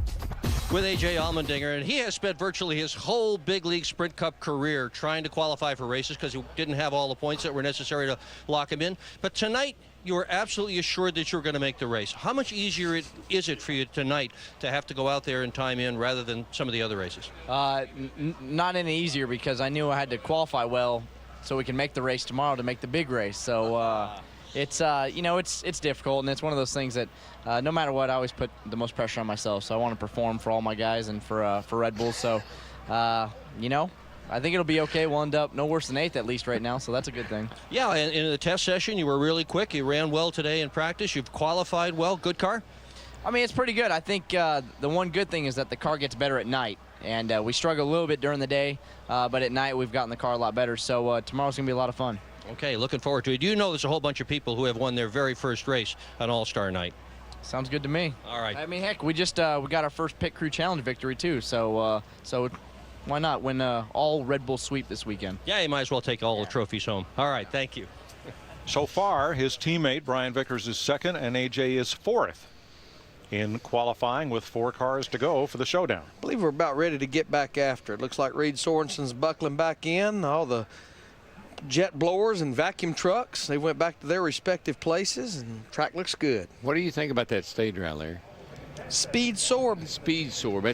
Is that different than what we've been using? Because we did have that white powdery stuff. And this is like different stuff, right? It definitely is a different looking color. Yeah. It's almost pinkish when they put it down on the racetrack. According to the thing I was reading that Larry had there, it's volcanic ash mixed into it. And actually, according to the release that I was reading, the dust actually increases grip. Well, we're going to see in a minute. Reed Sorensen will let us know. I think somebody needs to run down there and show that to Reed before he goes. That's kind of one of those things that makes me want to go, Too late. Here comes the Target Dodge. Yep. Can't turn back now. One of the youngest drivers in the field, yet the most experienced driver in the Ganassi stable as far as Sprint Cup racing is concerned. And I think if he had any thoughts of running to maybe a high line like some of the other guys have, that stage drive probably changed his mind about that, because I believe if I were going to go down in there, I'd try to hang the bottom based on what I see. You know, Mike, I told the story earlier today in practice. We've talked about a lot of campaigns to vote drivers in. Reed Sorensen has a group of 6th graders out of Stork Elementary in Altaloma, California. They've rallied behind Reed, and they've started a campaign. It's called Vote Reed in His Need for Speed. So, not well, a bad he didn't have the greed for speed in turn 2, Darrell. He got there through there pretty well. Yeah, I think that that's all right over there now. The car didn't even wiggle when he went through there, so it looked like it's pretty good. He may be able to, maybe one of the few guys we see pick up on the second lap with a little confidence here. First lap is 11th quickest for Sorensen. So sorry for the 31-minute delay, but a nice job by the Lowe's Motor Speedway track crew to get the surface race ready again. And you know what? I mean, you have to tip your hat anytime that they have an issue like that and they take the time to get it right. Because it was at Texas when we were questioning when Michael McDowell crashed, if maybe they hadn't done a little bit better job, that couldn't have happened. So you always tip your hat to them when they take the time to get it right. Yeah, and McDowell's crash, which you've seen over and over again on TV, didn't look like quite all the speedy dry had been blown off the track up there, perhaps. And here the track looked very clear for Sorensen, and he's rewarded with an 11th place run. Now Reed again tempting to transfer out of the showdown into the All-Star Challenge. We talked to Juan Pablo Montoya, his teammate who's in the All-Star Challenge. Of our 45 cars that has been at every race so far in 2008, one car that is elected to sit out this weekend is the teammate of the 41 and the 42, the 40 of Dario Franchitti. Franchitti. Of course, he was injured at Talladega. They're sitting this weekend out. He is being evaluated on a week-to-week basis. He was fitted recently with a carbon fiber brace. We'll just have to see what happens over the next few days as far as the Coca-Cola 600. And I saw Dario walking down pit lane at Darlington last week, and he was hobbling along quite. I mean, it didn't look like it was anywhere near being healed up to me, just based on the way he was walking. Well, we spoke with Michael McDowell. Here is the Aaron's 00, but it's not McDowell. It is David Rudiman, who drove this car for the first half dozen races of the season. Dale Jarrett is in the UPS 44 for his final race tomorrow night. So Rudiman reverts back to the 00, and Michael McDowell will sit this one out. I don't think David's going to be very pleased with this qualifying run. It doesn't look like 15th quickest at a 29.67 for David. Boy, he drove Rolf in there, and it will not stick. Yep. So he'll be one and done. And that dog on the hood will be happy to get back to the garage in one piece. That is a lucky dog. Yes. 2 cars to go. Travis Kvapil and Johnny Sauter. And as I mentioned, those 2 cars were 3rd and 4th in the practice earlier today, in the heat of the day, I might add. Now Travis goes right up top, runs through the speedy dry in turn number 2 in the Yates Racing Ford.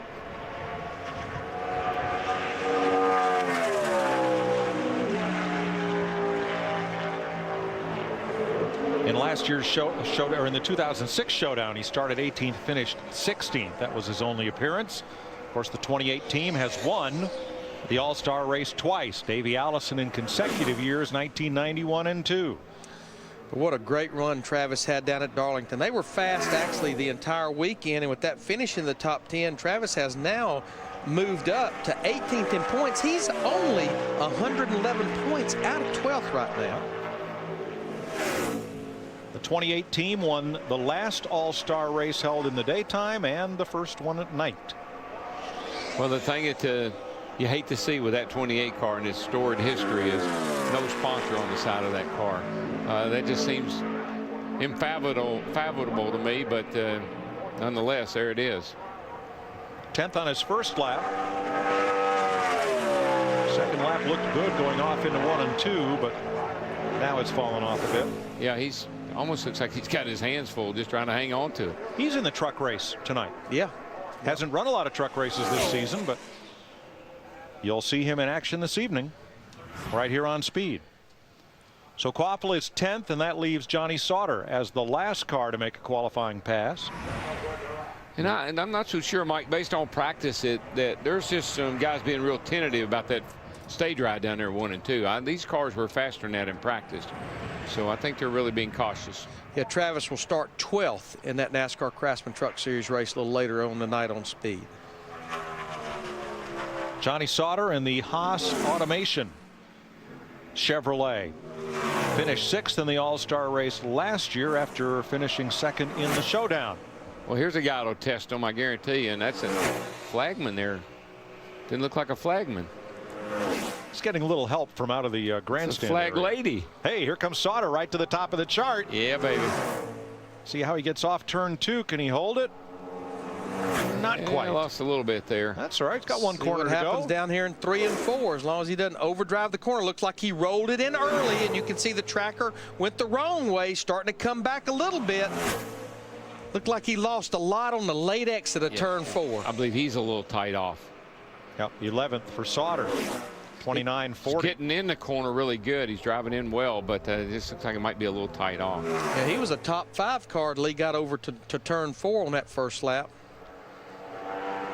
We just don't see anybody pick up on the second lap. Everybody seems to just get it all in the first one. But as we mentioned last year, Johnny transferred from the Showdown and went on to finish 6th in the All-Star Challenge. Great night for him. Falls off on the second lap, so Elliott Sadler has won the pole for the Sprint Showdown. He and Brian Vickers will start side by side. Here's Dick Berggren. Well, they had a test session here. You were the fastest man in the test session. We had a practice this afternoon. You were the fastest man. And now the fastest man tonight as well in qualifying. How much of this is car? How much of it's Elliott Sadler? It's definitely car. My guys have done a lot of work to try to make our stuff better, and we got a lot of horsepower this weekend. And it's cool to get the Stanley Dodge over here on the front row. And, we're going to have to go race our way in tomorrow and see if we can make it happen like that. So I'm proud of my guys rebounding from Darlington last week. This is a fun weekend in NASCAR and Lowe's Motor Speedway puts on and sprint, and I'm just glad to be a part of it. So got 40 hard laps to run and hopefully make it into the show. You were watching qualifying. Those last couple of cars might have knocked you off the pole. How gut-wrenching was that? It is. I mean, we had a 30-minute delay, and my stomach was just turning upside down because I know, track position is so important for this race, and just means a lot to my guys to be able to come here and get on the pole. Just a lot of optimism right now and a lot of confidence going tomorrow night. We just got to have a good, safe run and run 40 hard laps, and we'll go from there. Congratulations to you. Well done. Mike? The pole winner has won the Showdown 5 times. Last time it happened, Scott Riggs in 2006. Sprint All-Star Race qualifying coming up right after the break.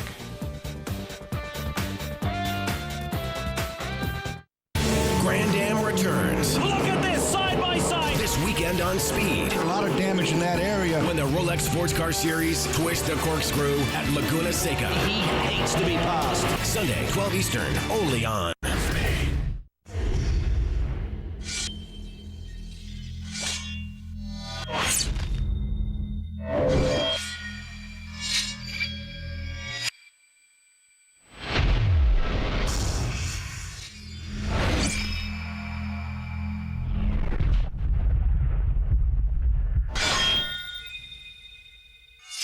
The Kawasaki Go Green sales event. Get the lowest payments of the year now. Squirrels? Squirrels.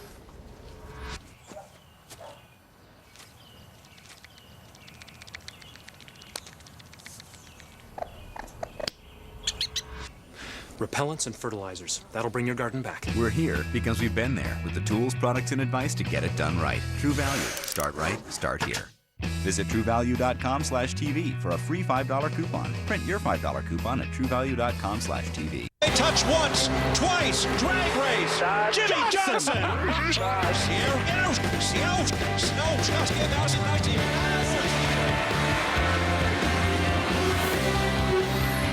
At the end of the day, it's not just where you finish, it's where you start. Sunoco, the fuel of NASCAR. It's what's inside. We're giving away a year of free fuel every week. Visit GoSunoco.com today. Some people say that NASCAR isn't a real sport. And yet this is a place where real men strap into 800 horsepower beasts for 4 hours in 110-degree temperatures at 200 miles an hour. Where families and rivalries, patriotism and history all come together in a bumper-to-bumper, shoulder-to-shoulder, coast-to-coast blaze of glory. What's more real than that?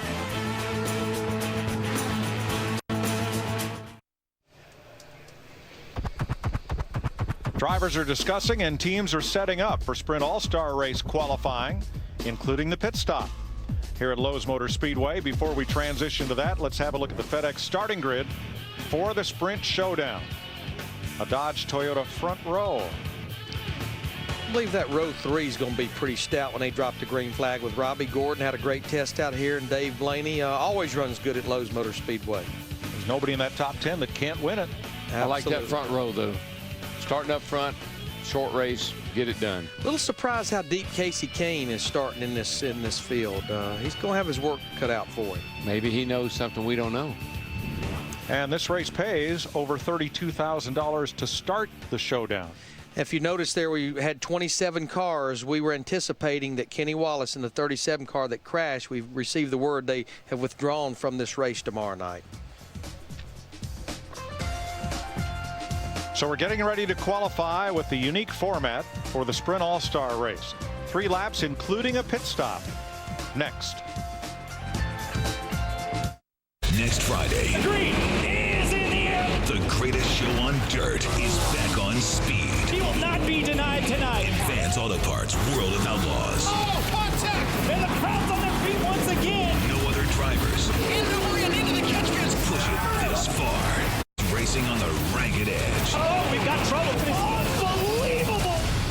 Charlotte begins next.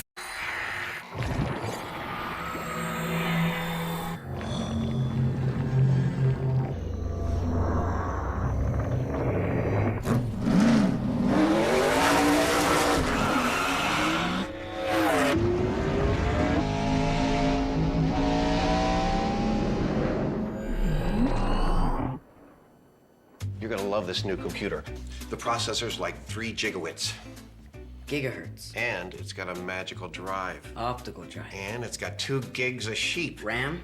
All I know is this baby is screaming fast. Maybe it needs more sheep. Your computer's only as fast as the network it's connected to. Step up to Verizon high-speed internet and get the speed and security only the Verizon network can bring. Call or go online for the best value in broadband, with internet speeds up to 20 times faster than dial-up, plus 24/7 live technical support from Verizon, all for one amazing low price. And when you sign up today, you'll get a free month of our Verizon Internet Security Suite, the most advanced protection available, plus our online backup and sharing services. Want the speed and reliability only the Verizon network can bring? Call 1-800-409-2515. Or for the best deal, visit Verizon.com/best offer today. Verizon, it's the network. Speed coverage of qualifying for the Sprint All-Star Race brought to you by John Deere. Deere season's going on now. Visit your John Deere dealer today. By Sprint. For more Sprint Cup Series information, go to sprint.com/speed. Speed is beautiful. And by Bank of America, the official bank of NASCAR.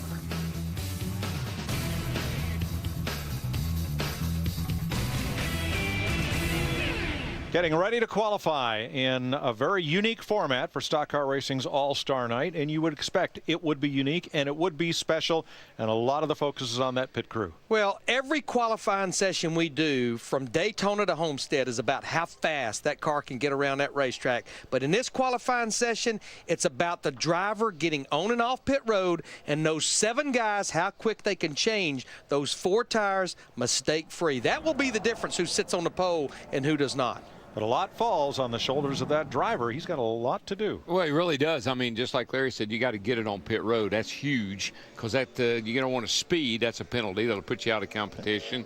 The other thing is, as simple as it may sound, sitting there while they change the tires, keeping that engine cleared out, and when you drop that thing in gear and drop the clutch on it, that it doesn't bog down and stop. You've got to keep the RPM way up. You got to bust it out of there to get a good start and get a good finish. And talking about the pit road speed, you only have to maintain it coming to your pit box of 45 miles per hour. When you leave, it's hammer down. We should have a good idea what the speeds are going to be like because this is a pretty good crew going out first. And as Matt Kenseth comes on track, here is how we will track them. We'll show you lap 1 and how each driver ranks versus the field. The pit entry from the white line in turn 3 to the commit cone in turn 4. Length of the pit stop and the speed at pit exit. Now, all those times are unofficial. The only time that is official is the complete total of 3 laps, including the pit stop. But those middle 2, I think they will be the key. It's how you get on the pit road and that pit stop. That seems to be always the difference. And see, that simple thing right there for the driver, pit next time by. You need that because I'm telling you, when you're focusing on running a fast lap, you really don't keep up with how many laps you've run. No, you're sitting there going, it's a Clint Eastwood thing. Have I run 1 lap or 2? That's exactly right. Yeah. You just need that in your ear. And here we go. See if we can get this thing on pit road. It's to be to 45 miles per hour at that yellow line. That's the commit line. That's the same place that they have to have 45 miles per hour in the race when they get to that yellow line. Pretty good view of that car, how it's skewed out there for the right rear kicked out on it. And the Killer Bees are ready to go. Matt? Noticed Adam Smith already going to work on the right side. Cameron Cobb, the Jackman. These guys have trained for this all year long back in January, working in 30-degree weather to do this kind of stop, and he's away. Just a little bit slow on that left rear, but a pretty solid stop. But as I mentioned earlier, still you can use 7 guys. They're just are not dumping any fuel. I know using 7 guys, it should be an advantage, but I swear if you have a technique, I wouldn't want to change it much, you know, as good as they are. I agree, Darrell. I wonder if by having an extra tire carrier, how much time that saves. But one thing that Walt Smith said in the interview earlier, what that does is it means that the tire changer never has to put his air wrench down. Yeah. And we saw a pit exit speed of 114. We're getting that they were clean on getting onto pit road with the 17 car. And no penalties on the stop. Then they have to come in and check the lug nuts, be sure they're all in touch.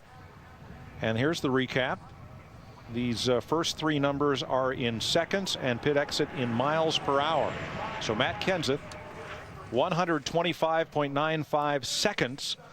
That is the time to beat. And that 9.6 seconds, that pit entry, that's from a white line drawn across turn number 3 right there. From there, all the way around to the commitment cone at the entrance of pit road right here. And to put that in perspective, at the white line, you're probably running well over 180 miles per hour. By the time you get to that yellow line, you have to be down to 45 miles per hour.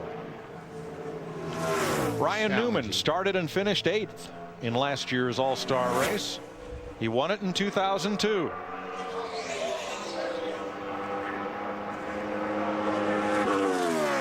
Last year's NASCAR Pit Crew champions, ready to go to work for the Rocket.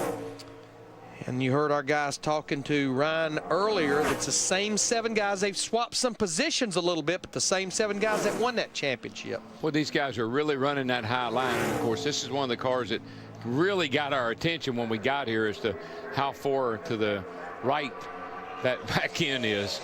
I think it's really skewed out as it goes down the straightaway. First lap you saw on the tracker, just a little bit quicker than Matt Kenseth, and that advantage building a bit as he comes off turn 2. And you can see why it's skewing that thing out is good, because look how flat the side of that thing is. It really gets a lot of side force. And he'll be coming to pit road this time down to 45 miles per hour.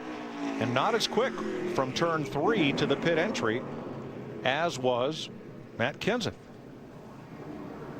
Come on down, come on down, come on down. I got you. Come on down. Come on down. 5, 4, 3. Ooh, stopped early. And that just throws the rhythm of the crew off. It really does. Matt? Everything is total synchronization, and like you mentioned, Larry Mack, it does throw you off. Your pivot points, when you stop short in the box like that, 14 flat. And we saw Matt Kenseth get all the way out on the asphalt just as quick as he could. The concrete, the pit boxes are concrete here. You see a 118. That's about 4 miles per hour faster than Matt Kenseth. Now, one thing he did, he short shifted. I heard him as he come out of the pit box in first gear. He was quick to get it in second and stop all that wheel spin. Engine bogged a little bit, but I think it was digging a little harder than if it had been spinning the tires.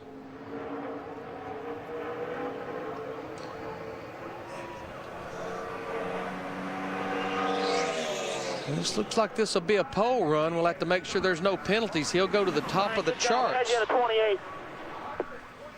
10-4, 2 loose, 250, 222. Good run for Newman. He's 1.8 seconds quicker than Matt Kenseth. Now you saw that his pit entry was slower, and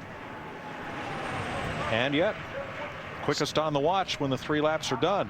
He got out of the pits really, really well. And the other thing was, I think Matt had a little problem on his pit stop, Mike. It looked like they were a little slow in the rear. Yeah, the 12 car's pit stop was one whole second quicker than the 17. And that makes the difference right there, because the 17, the rear guy, had a problem on the right rear, and then he took it right on around to the left rear. Carrying the Gray Ghost paint scheme is the National Guard Chevrolet for Dale Earnhardt Jr., who became the first rookie to win a Rookie of the Year to win the All-Star race, and he won it in 2000. You know, only once has a driver won all 3 non-point races in a single season. The Bud Shootout, the Gatorade Duel at Daytona, and the All-Star race, and that was Junior's dad. He did it in 1993. We're getting word there were no penalties on the 12 car, Ryan Newman. The penalty could be speeding coming on to pit road. There you see Tony Urey Jr., the crew chief. It could be a lug nut, not being in touch with the wheel, going over the wall too soon, things of that nature. They got a lot of tape on the nose of this car, so we may see them yank some of that tape on that pit stop. I know a lot of crew chiefs were talking about that this morning when I was in the garage area. Looks like they got her almost taped up solid. I don't see much opening down there.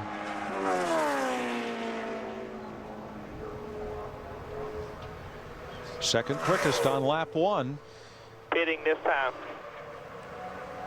Yeah, she's taped up pretty solid. You see the little green tab there? Yeah. I would say that's the piece they're going to yank off on its pit stop. You'll probably see one of the tire carriers go up there and yank that off just to get a little airflow for this final lap. We got her on pit road hot. Saw him wiggling as he came down. It's very important to hit your mark here in the pit box, as we were talking about Newman. It throws the timing off of the team. 5 away right here. Matt? And keep an eye out for Ben Fishback, the front tire carrier. He may pull that piece of tape off like Larry Mack mentioned. Solid stop so far for the 88 guys. Tony Urey Jr. in the upper left. Like Larry Mack mentioned, who knows this year, you just have to have the lug 13, 14 flat, just have to have the lug on the stud. And he did reach up there and pull that piece of tape. You can see that little bit of opening in there now. Not very much, but it's enough to just get enough air to keep him getting too hot. Now let's check that map, because that's a little different from what we've heard. We'd heard that the lug nut had to be in contact with the wheel, and you're saying it only has to be on the stud? Larry Mack and I were in the hauler. Larry Mack, is that not what your understanding was? It didn't have to be locked on solid, it just had to be touching. Yeah, what I've got, it has to, all lug nuts must be installed and against the wheel. So they're not going to check the torque. It just has, there cannot be any thread showing. It doesn't have to be 90 foot-pounds or anything. Right, correct. Okay, thanks. Glad we cleared that up. Dale Earnhardt Jr. Total time, second, 124, or 2 minutes 4.57 seconds. Or 6-7 seconds. It looks like to me where he really lost is he is about 6 miles per hour slower leaving pit road. Center of the corner off. It's just slide to the right rear. Rolls over on the sidewall or something. Because his first lap was real close to what Newman ran, and the pit stop is the same as what the 12 car had. I think he chose I think his exit was maybe not like it should have been. You watch him get this little opening here. It's just that teeny bit right in there. Now, I think where he messed up, or I won't say he messed up, but obviously it hurt his speed some. Stayed on the concrete a long time. And you see the car fishtailing. There's just not a lot of grip on that concrete. I think he'd been better served if he'd hopped out there on the pavement. So Jeff Gordon, who will compete in his 15th All-Star race, a 3-time winner, tied with Dale Earnhardt with the most wins in this event, ready for his qualifying trip. We're hearing no penalties on the 88 team, Dale Earnhardt Jr. Now, the 24 pit crew, they got knocked out early last night in that pit crew challenge. They got knocked out in the second round. They were actually beat by the Steve Addington number 18 led team of Kyle Busch.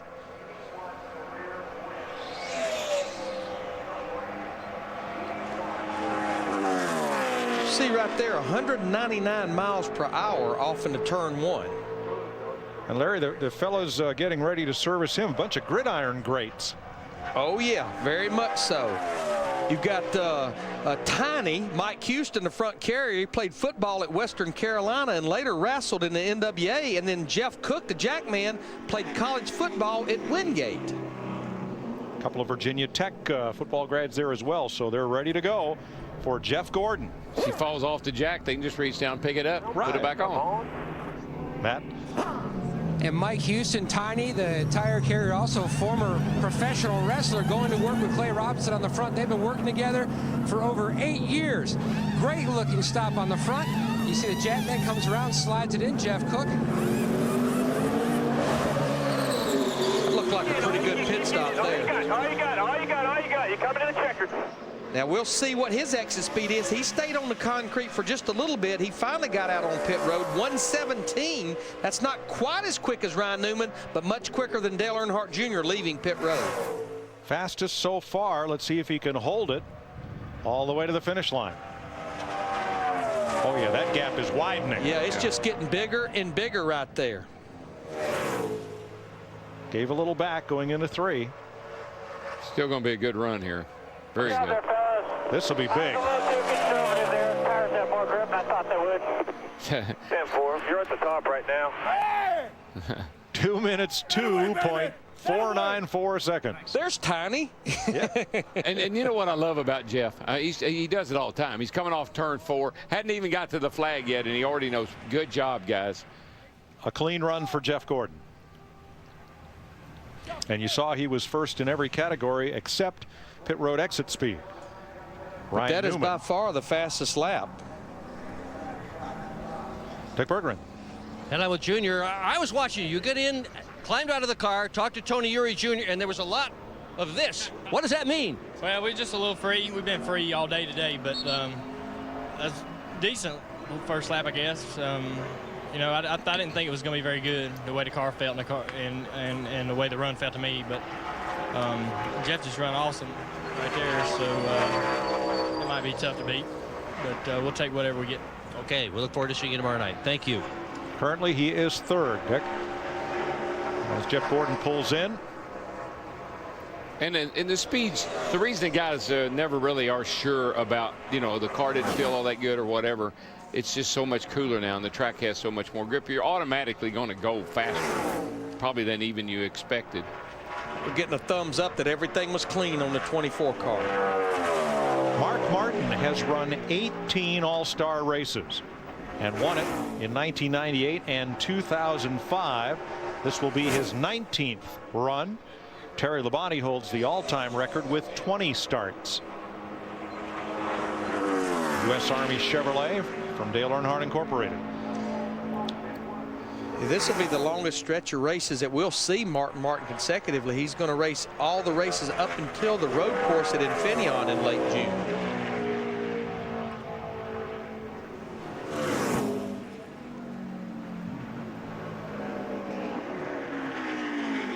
Looked a little conservative coming on the pit road. He did.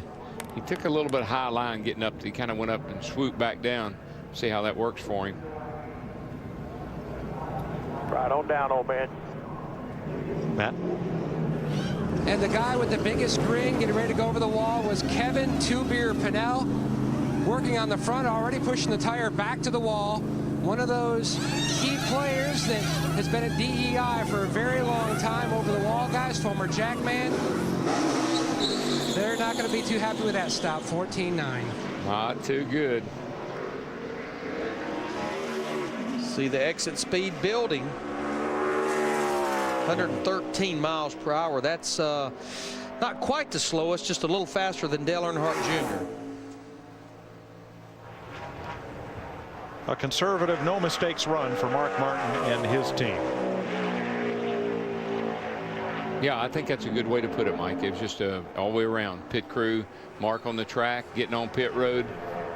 I mean, how many times have we seen a team have a bonsai run or an incredibly quick pit stop only to be knocked way down the list with penalties? So Mark Martin ends up 4th of 5, 2 minutes, 5.07 seconds.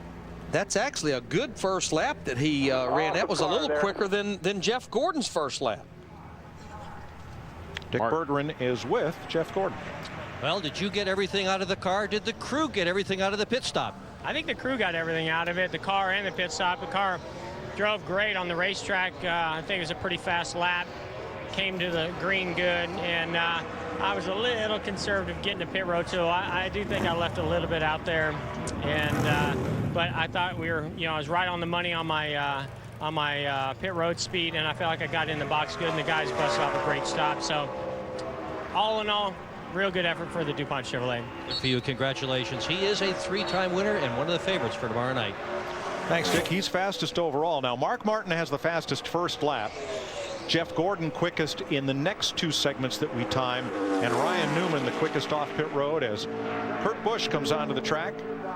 Last year he started 3rd in the All-Star race. He's made 6 appearances, finished in the runner-up spot in 2003. Last year got into a tussle with his brother and wound up 19th. Everything was clear on the 8 car, Mark Martin. No penalties. Boy, Kurt is just taking a really, really high line. See what kind of first lap he gets.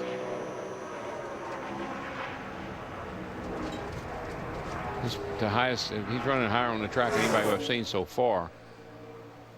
And that first lap was about, I think, 8/10 off of what Mark Martin, who had the fastest first lap so far.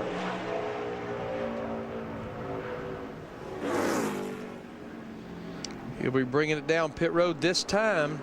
The attention of Pat Tryson and that Miller Lite crew. Boy, that car looks like it's going sideways, doesn't it? And a very conservative entrance to pit road, Matt. Blue Deuce crew up on the wall, going to work. Now, normally Chris Williams and Steve Williams, father and son, they're the gas and catch can man. But due to the process for this pit crew challenge, you don't need the gas man. So now they've been put to use as tire carriers, helping to index that front. He's away. That's a pretty quick stop. Wow. Good stop. Good stop. I think it might be a pretty good exit speed too, because he didn't do a lot of wheel spinning. I don't know what kind of a 117. Now his teammate Ryan Newman was 118 leaving pit road. They are the two fastest so far. Those two cars, the 12 and the 2 both, launched out of the pit box really, really good and didn't have a lot of wheel spin, which creates a lot of speed. And it looks like that pit stop and getting off pit road right now, he's working on joining Jeff Gordon on the front row as we're getting about a third of the way through this qualifying session. Second for Kurt Busch, 2 minutes 3.157. And I believe that pit stop was the quickest one so far. It was. And at if 12.9. If he had had a good first lap, that would have been right there. But that first lap, he was really high around the racetrack. And the slowest of all 6 so far getting onto pit road.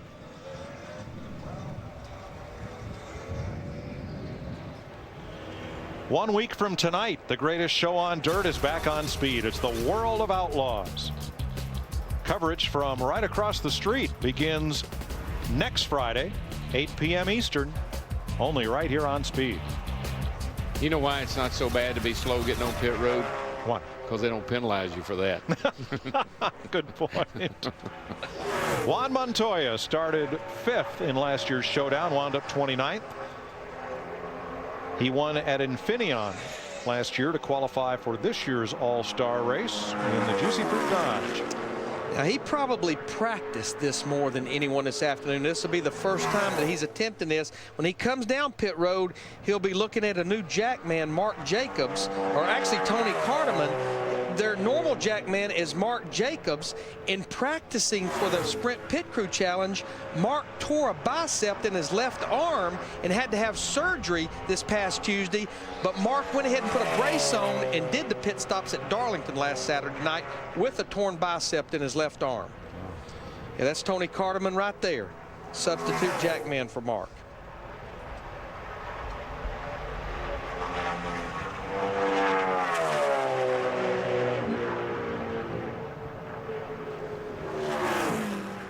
Want to be coming down pit road this time. Well, he's coming hot. He got in there pretty good, didn't he? He did. It looked really fast getting to the line. Looked good. First lap wasn't that sporty, but as you say, he was quick getting on to pit road. Now it's up to the crew. Matt. Larry Mack talked about the jackman change. Juan comes to a stop, a little short in the box though. Mike Bodick, they call Mongo, who's the normal gas man, bringing the rear tire back around. Remember how we've talked about how they've changed things up without having the gas or catch command. Mighty slow stop for those boys, though. That's going to hurt them a lot there. That's 3 seconds off the Miller Lite crew as far as the actual pit stop. 1:15 on the exit for Juan.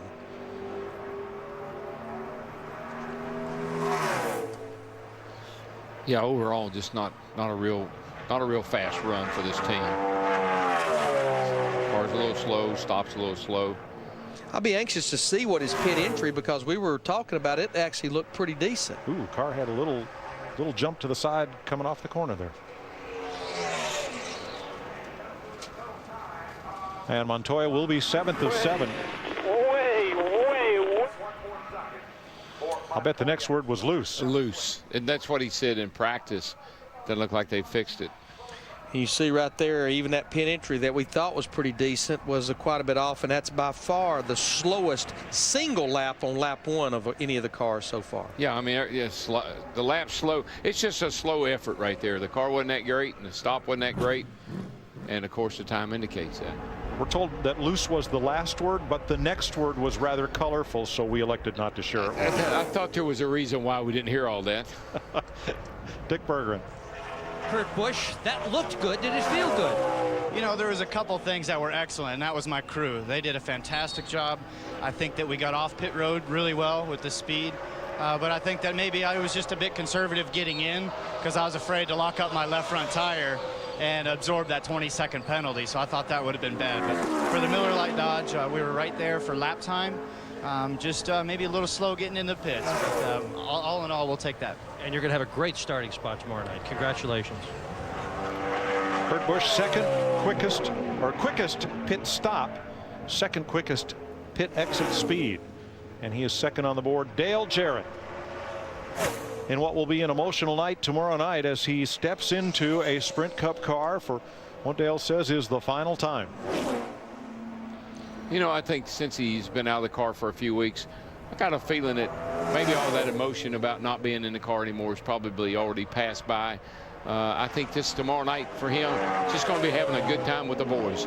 Hanging out on Saturday night at the racetrack and racing with the boys, and woo, that didn't look very good. Had his hands full right there. Almost looked like when he went to the brake or something, the car maybe bottomed out. 4,200 to us. Bill Pappas, the crew chief, 4,200. That equates to 45 miles per hour on the entrance to pit road once you cross the commit line.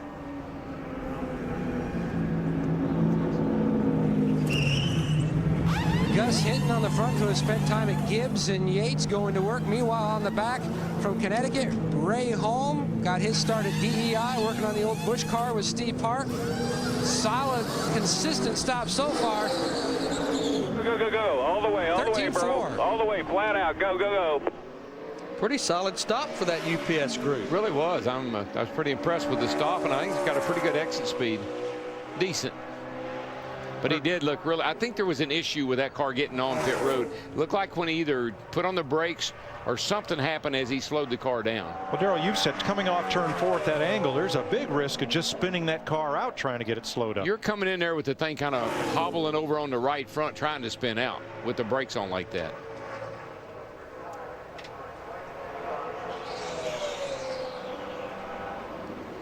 He's going to be 7th, just in front of Juan Pablo Montoya so far. 2 minutes, 6.53 seconds. Third best pit stop. And a good exit speed. Yeah, the car was pretty good. I messed up getting on pit road. I slowed it down too much. And that pretty much backs up that 10.71. When you look at the fastest right now is 9.65, a second faster than that. Interesting. Mark Martin has the fastest first lap. Jeff Gordon has the fastest pit entry. Kurt Busch has the fastest pit stop. Ryan Newman has the fastest exit. 4 different leaders in the 4 categories we track. And right now, Jeff Gordon on the pole as Jimmy Johnson, the defending Sprint Cup champion, comes out. This will be his 7th All-Star appearance. He's a 2-time winner. And in that pit crew challenge last night, it looked like this was going to be the pit crew to beat. And in the quarterfinals, they had a 3-second penalty for a lug nut. Ooh. And it knocked them out of the competition. Where's a guy that's in deep concentration right there? He's psyching himself up. And there's a guy that you never have to worry about being psyched up. He's psyched all the time. Chad Knaus. My NASCAR performance buddy. Yeah, he'll be looking for you when you get over there at the while. He's going to explain a few things to you. And I'm sure a part of that explaining will be, will you please tell DW? Now that first lap for Jimmy was not all that sporty. It was about 3/4 of a second behind. He wasn't that fast in practice. Really wasn't that good. He was like 8th, I think. Sorry you had to bring up loose lug nuts. Dale Jarrett's team had 1, so they'll have a penalty added onto their time. That'll make you have a fast pit stop. Yeah, that will be a 5-second penalty for that lug nut. Going to turn in around Darby here, up here on your left. Turn in, turn in, turn in, turn in. Wheel straight. Slides to a stop. Now the guy you saw earlier, Mike Lingerfelt, the front changer, focused, going to work already around to the left front. Meanwhile, on the back, Jeremy West, Rich Gutierrez, and Mike Kaniwer, the gas and catch command, rotating from the front to the back. This is not going to be good. Oh, yep, stalled. It's costly stop. Issues, he's got to get the lug on the left front. Yeah, I mean, it's a catch-22 there. You're going to get a 5-second penalty. Certainly, you can get that back on there quicker than 5 seconds, but he's definitely going to be at the back of the pack, it looks like. Somebody made a good catch there, though. That if you just think about race conditions, if that had been in the race, he could have stopped, backed up, got that lug on, and he wouldn't have gone a lap down. Stuff happens. And you know what? There's such a fine line. All the years we went to Rockingham and did the pit crew competition, watching that competition last night, you don't want to make mistakes, but you don't want to be so conservative that you're slow. So it's like walking on top of a tightrope as to what these guys are trying to do on these pit crews. But you know, it's making Mark Martin's run, which looked very pedestrian, look better and better, because Mark's conservative run has him in 5th. Here's Jimmy Johnson, 9th overall, and it was the length of the pit stop with the added stop that most slowed him down. It's Mike Lingerfelt, the front tire changer. You see he had to pick up one lug nut off the ground right there. They noticed there was one still missing. He's got to grab another one, and it just goes downhill from there. Now, you know, it's funny, that was the guy we focused on when this run started, and he seemed to be really trying to get himself psyched up for this stop he had to do. You know, but they'll shake this off, Darrell. This team's won 2 championships. In 1 year, they won the Daytona 500, the All-Star race, and the championship, 2006. So I guess if you're going to have a bad afternoon on a non-points weekend, is the time to have it. Go back to Darlington last week on Friday. He wrecked twice. They were in a backup car. They go out there and qualify in the top 5 later on that afternoon. Well, I'm just a big believer in the luck bank, and that team has been mighty lucky. Bobby Labonte driving for the King, Richard Petty, the Cheerios Hamburger Helper Dodge, and worse news for Jimmy Johnson's team. They were judged to have pitted outside of the box, and their entire time is disallowed. John Darby is standing back here at pit road where you come into the garage area. I think that's something John is probably watching as much as anything, watching the cars come into their pit box. That must be a call he was able to make.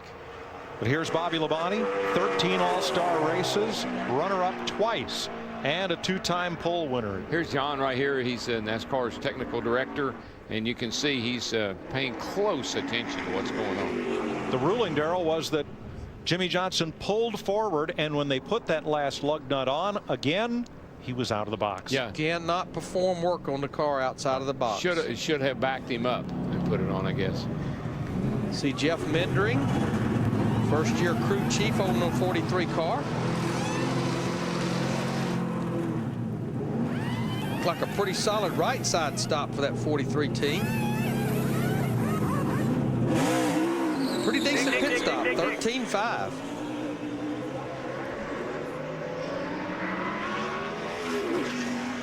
I think Bobby did a pretty good job at transitioning that car from the concrete off onto the asphalt without a lot of extra wheel spin or without it bogging down. 115 on the exit speed. That's pretty sporty. That's a little bit of wheel spin is good. That means that, you know, the car is moving. As long as you're not lighting them up and just sitting still, a little spin is good. It's working on a top 5 run here. This will be the 10th car to qualify. Again, 21 cars tonight in this All-Star Challenge qualifying session. Good run for Labonte. 2 minutes 4.60 seconds. And that is going to be 4th by hundredths. Good job. Good job, guys. 7/100ths quicker. I believe the Dale driver, Jr. I believe everybody did their job there. The driver did a good job of getting on and off pit road. The team had a decent pit stop, 13.5. Pretty good effort. That's the fastest entry time that we've had tonight with Bobby Labonte. Dick? Well, Jimmy Johnson's going to start deep in the field, probably the absolute tail end tomorrow night. But hey, twice this guy has won from the back. Engine changes in point races. He's won them anyway. Can you win from the back tomorrow? We'll try. I mean, we didn't do ourselves any favors tonight. with that. I'm not really sure what happened. Something like an air hose or something maybe got tangled up from where I was sitting, but without the inversion like we've had in the past, it makes track position all that more important. So we're not doing ourselves any favors, but we'll try hard and see what we get. All right, wish you the best tomorrow night. Thank you. Oh, keep an eye on Carl Edwards in the Office Depot Ford coming to the green. He almost came around off turn 4. Yeah, you know, when you got stickers on and you're trying to get all you can here, this is basically a qualifying lap. This first one is. He got that thing crossed up big time coming off turn 4. Able to catch it, though. And that hurt his speed all the way down the front straightaway, even though he hadn't taken the green flag when that happened. Bob Osborne and crew ready to go to work for Carl. It hurts your confidence too, Larry. When you're coming to get the green, that car jumps sideways like that. Now you're doubting what it's going to do going into turn 1. Look on the crew. Look at the little yellow lug nuts. We saw Mike Lingerfeld having to hunt for lug nuts that were on the ground. These guys have them velcroed to the chin on their helmet on this Office Depot crew. Ooh, hot, hot, hot. That's going to be borderline there. Too hot, baby. That's just a guesstimate on my part, but it looked pretty hot. Entry there. Yes, you did, young man. No worries. Let's finish it up. You're 5 away. Stop on the sign for me. In the gray area on the entry, want to make sure good, strong, consistent stop. Corey Quick going to work on the front already at the left front. Scott Plattenberger working the back, while Jackman Tracy Duncan going to work, ready to drop that car. 14.3. Whoa, Carl. Whoa, baby. That car's just been wanting to jump loose. Yeah, he's trying to make up ground, and he's losing ground as he goes here. This has been a pretty disastrous run from the get-go. Coming to get the green. And oh, by the way, he was too fast entering pit road. Wow. It was as fast as it looked. Yeah, sort of suspected that. And that's a 20-second penalty. So we talked to him a while ago. He talked about a great car that he has. He's going to be back there pretty much with Jimmy Johnson. Well, that first place for pit entry is going to come off the board because he was too fast entering. And you know what? He nailed it. He said, I'm sorry about all that. And there was a lot that went on in that run. Watch him just coming to get the green. Well, actually, I think this is his pit road entrance. You can see he's way up the racetrack, and he's trying to woe it up, but no way. And here's his exit in a very sharp, abrupt transition. Just gets that right tire on the one tire on the asphalt, one tire on the concrete. Thing snapped with him. And that just killed his miles per hour leaving. So what's interesting is of the 4 areas that we clock, Mark Martin had the best first lap, Bobby Labonte the best pit entry, Kurt Busch the best pit stop, Ryan Newman the best exit, but it's Jeff Gordon who put it all together and has the pole. Pit road speed is 45. Carl Edwards 51.9 in segment 1. I think this team's going to have a good run, Larry. They always do. Childress usually has his boys pumped up for this competition. This group went against the 11 team last night in the semifinals. They almost beat that 11 bunch to transfer to the finals. Kevin Harvick, the All-Star winner in 2007. He has been in 7 straight All-Star races. Every year he has raced in the Cup Series. He's made it.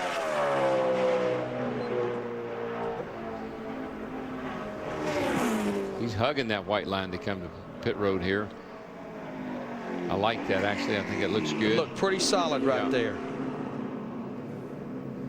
May have been a little slow just before he got to the yellow line.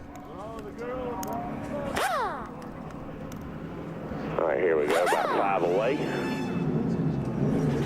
They've got their different uniforms, their Pennzoil silver-looking uniforms here tonight. Matt Clark came over to RCR from Hendrick Motorsports in the offseason to take over as the pit crew coach at RCR. Solid stop, 12.9. That's a great pit stop. Hopefully they're all tight and on. Matt Clark was the pit crew coach for both of Jimmy Johnson's championship winning seasons. I'll tell you what, he got off pit road too. That goes to the top of the charts as far as pit exit, and that pit stop is right there with the Miller Lite. It's pit stop. Larry, just what I heard him do, the same thing Ryan Newman did. Not many guys have been willing to do it. Short shift. As soon as he got the car rolling, he went to second gear. It bogs, but as soon as it picks up, it goes. I think the difference in this qualifying run in Jeff Gordon, I think Kevin was a little slow just before he got to the commit line. He's going to be second quickest. I don't know what it was, but I might have could have got in a little harder, but all went pretty good. It's a second off of Jeff Gordon getting in.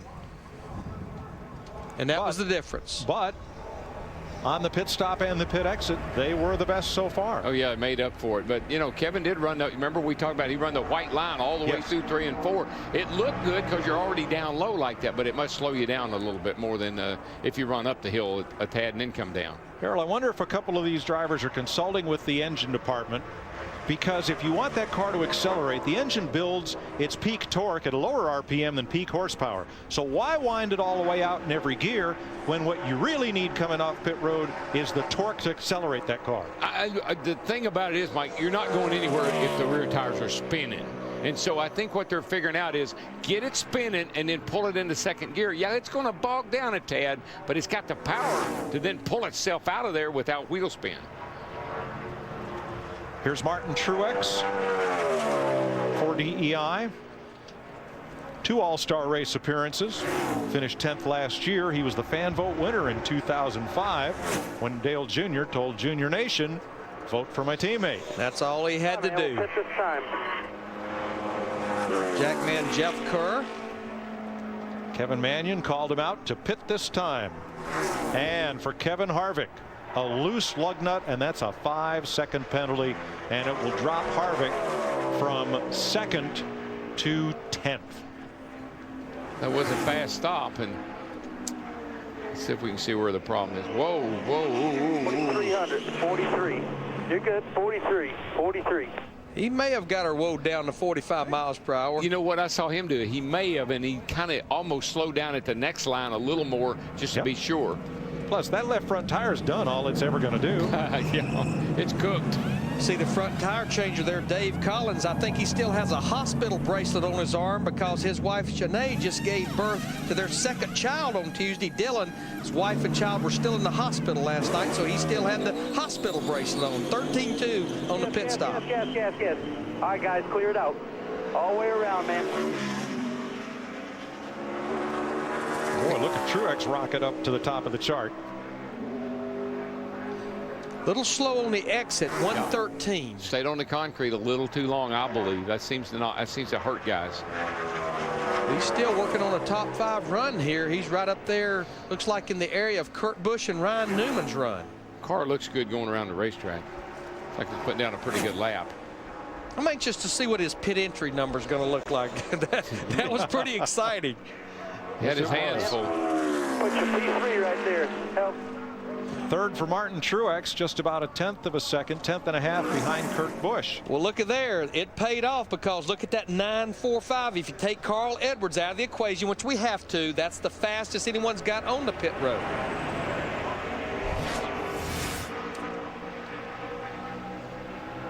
Man, he is up the racetrack and got them locked up and smoking, but it paid off. See, Bono liked that one. Oh, yeah. Bono said, are we okay? Dick?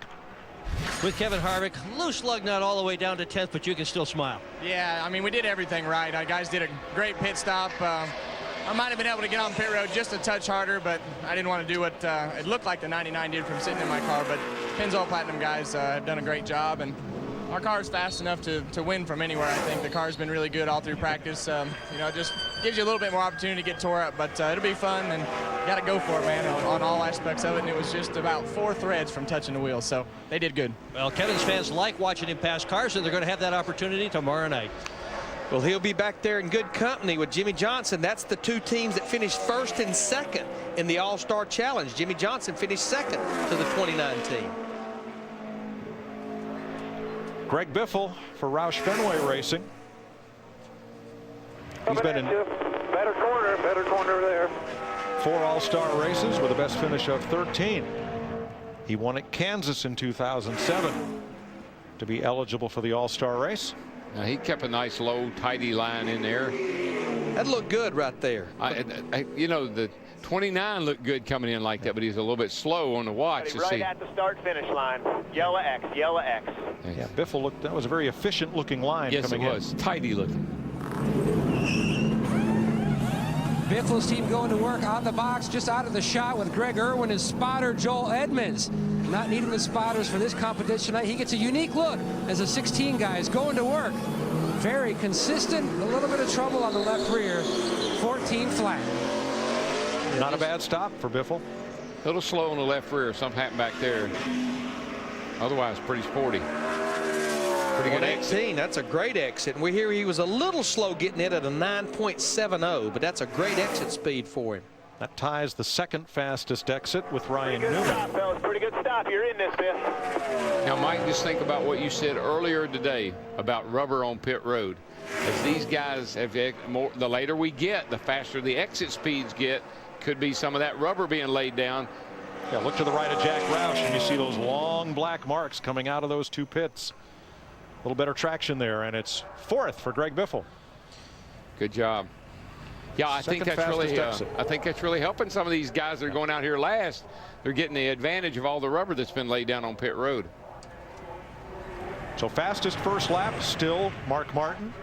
Fastest pit entry Martin Truex of the drivers that got down to legal speed. Fastest pit stop with no penalties Jeff Gordon. Quickest exit speed Kevin Harvick. And right now the pole sitter Jeff Gordon with Kurt Busch on the outside pole. And they're trying to get Denny Hamlin's car cranked so he can make his run.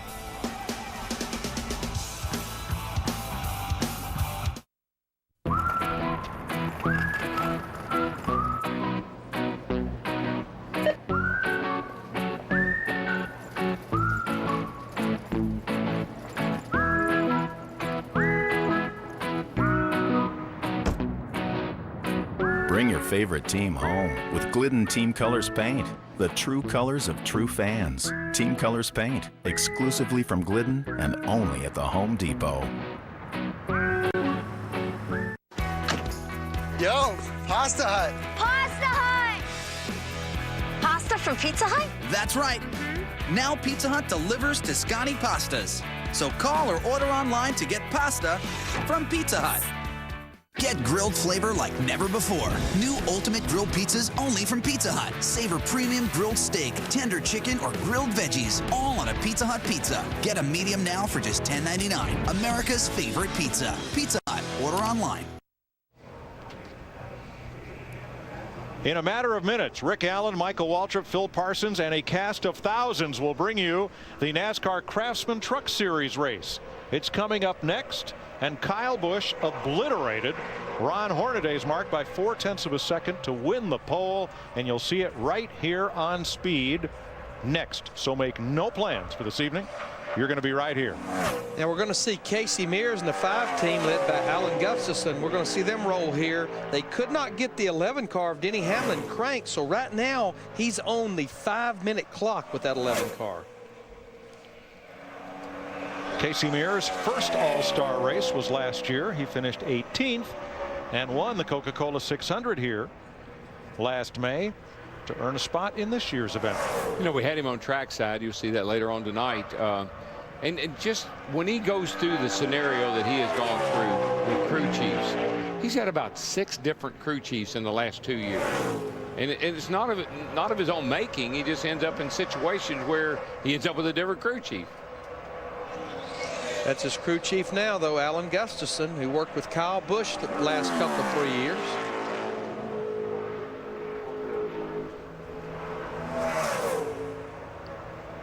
As far as laying that fast lap, conditions are getting the optimum for that now. The track is really cooling down, gaining some grip, so this is where you definitely can lay that fast lap down. Yeah, and I like the way pit road is rubbering up. Whoa, man, he got a little loose getting on there, but I think got it rolled up okay. I like the pit road conditions now. They got rubber. It's got rubber down a little bit, so they're getting out of there better.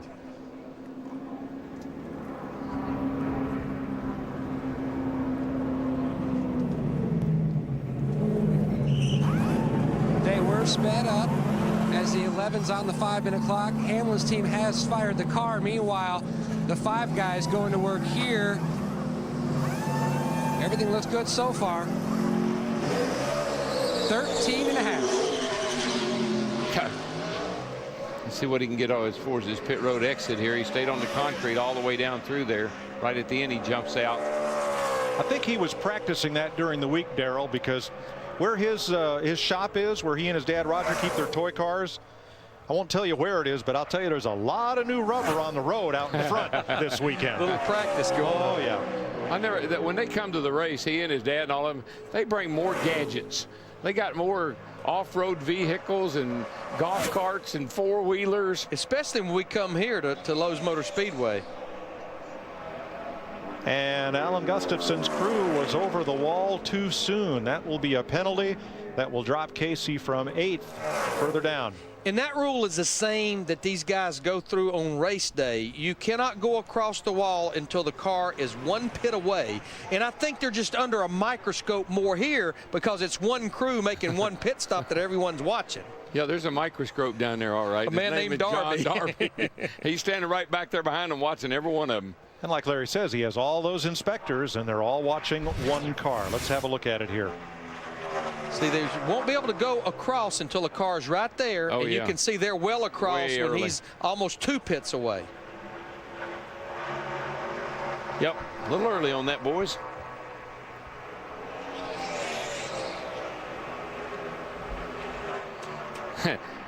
And look at Darby back there behind the car. He just looked at that and turned his back. He didn't have to see anything else. Yep. Denny Hamlin in the FedEx Camry.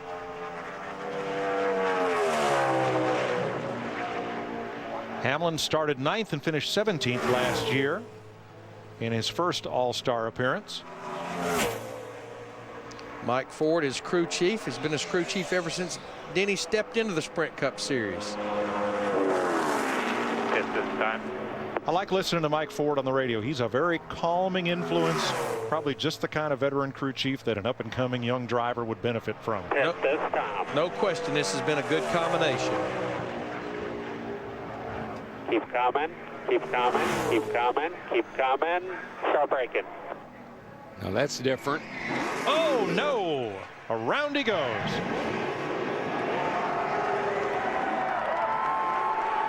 The burnout competition is not until tomorrow. Well, Darrell, that's just what we talked about, that transition when the car gets light coming down off the banking. Easy to lose one. And particularly when you try to hang the bottom like that, you know, when you keep the car right around the bottom and try to get it on pit road, that's very easy can happen. The thing gets over on that right front, just kind of loads up and gets real loose. But still, this could turn out to be a top dozen run because quite a number of teams have had penalties. Well, assuming that he didn't cross the entrance down there too fast. Which he did. He did. So that's another 20 seconds. I was just assuming that he did, but.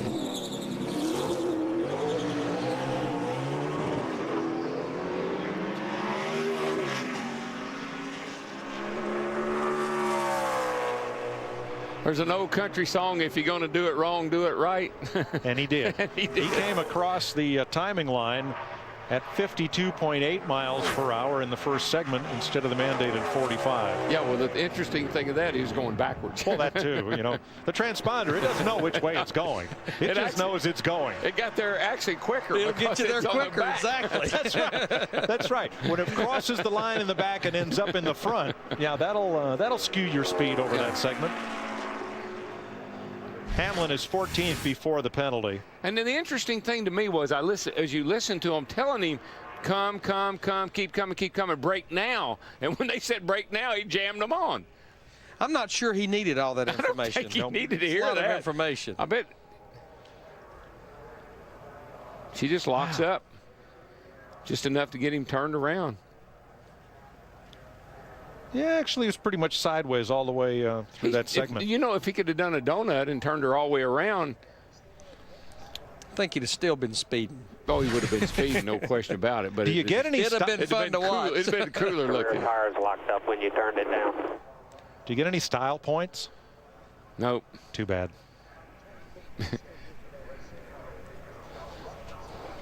His Joe Gibbs teammate, Tony Stewart, will be next to go. Only guy that's getting style points is the guy that's on the front row right now in the 24. He gets a lot of style points. styling and profiling. All right, the crew is ready. So the signal is given to Smoke to start his run. Gives the crew a wave, and here he goes. Now, Larry, I don't remember. They changed engines in this 20 car. Did he ever get back out? I don't think he did, I think because they didn't. I don't think they really made that decision until fairly late in the practice session. So really, when we talk about qualifying after you've changed engines, we say it's for pit selection only. But the way that the pits will be selected, and here's the irony of this, is by how you finished in the Pit Crew Challenge last night. Well, the 11 team went to the finals. They got beat by the 83 team. The 83 team is not in the All-Star Challenge. So Mike Ford, the 11 team, they will still get the #1 pit selection, and the 20 team will get the pit selection by how they finished last night. And they actually got knocked out in the second round by the 83 team. So they're not going to. I'm not sure what this qualifying round's all about. I'm glad we got to that. I'm terribly confused. I just want you to know. I didn't know last night had something to do with the night and where they finished yesterday. And whoo, son. There's lug nuts on both sides of the helmet. Time for 4 tires. It's a pretty good idea. I like that. Time used to have them in a little piece of safety wire on the belt, or a zip tie or something. Some guys that have them in their mouth. Yeah. They could have put a couple in their mouth. It's not a good idea. No. Hard on the molars. But I tell you what this qualifying run will do. They tested out here, but we knew the track was much different. After the tests coming here this weekend, it gives them an idea of what the track's feeling like right now. But I'm going to tell you something. If he'd have been coming as hard as the 11 did, he'd have spun out, because looks like they're locking up the rear tires. He got a little squirrely trying to get on pit road. Wheel straight, foot on the brake. Kyle Turner there, and the shot just jumped off the wall. Looking at the front, Ira Joe Hussey going to work. As they come around the left side, big Jeff Gooch Patterson will pull the left rear and take it back to the wall. He's normally the gas man from Escondido, California. 13 and change. Good pit stop for those boys.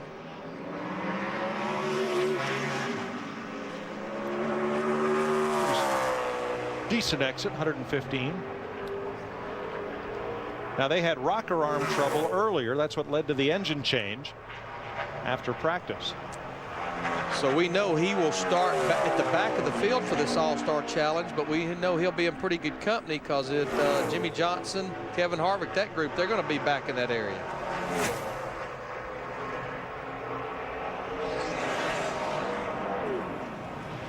Eighth quickest, 2 minutes 4.8 for Tony Stewart and team. All that wheel lockup didn't help on entry. No, that I'm telling you, it could have been just as disastrous for Tony as it was for Denny. Tony stabbed it a couple of times there in the back end, tried to come around. Dick?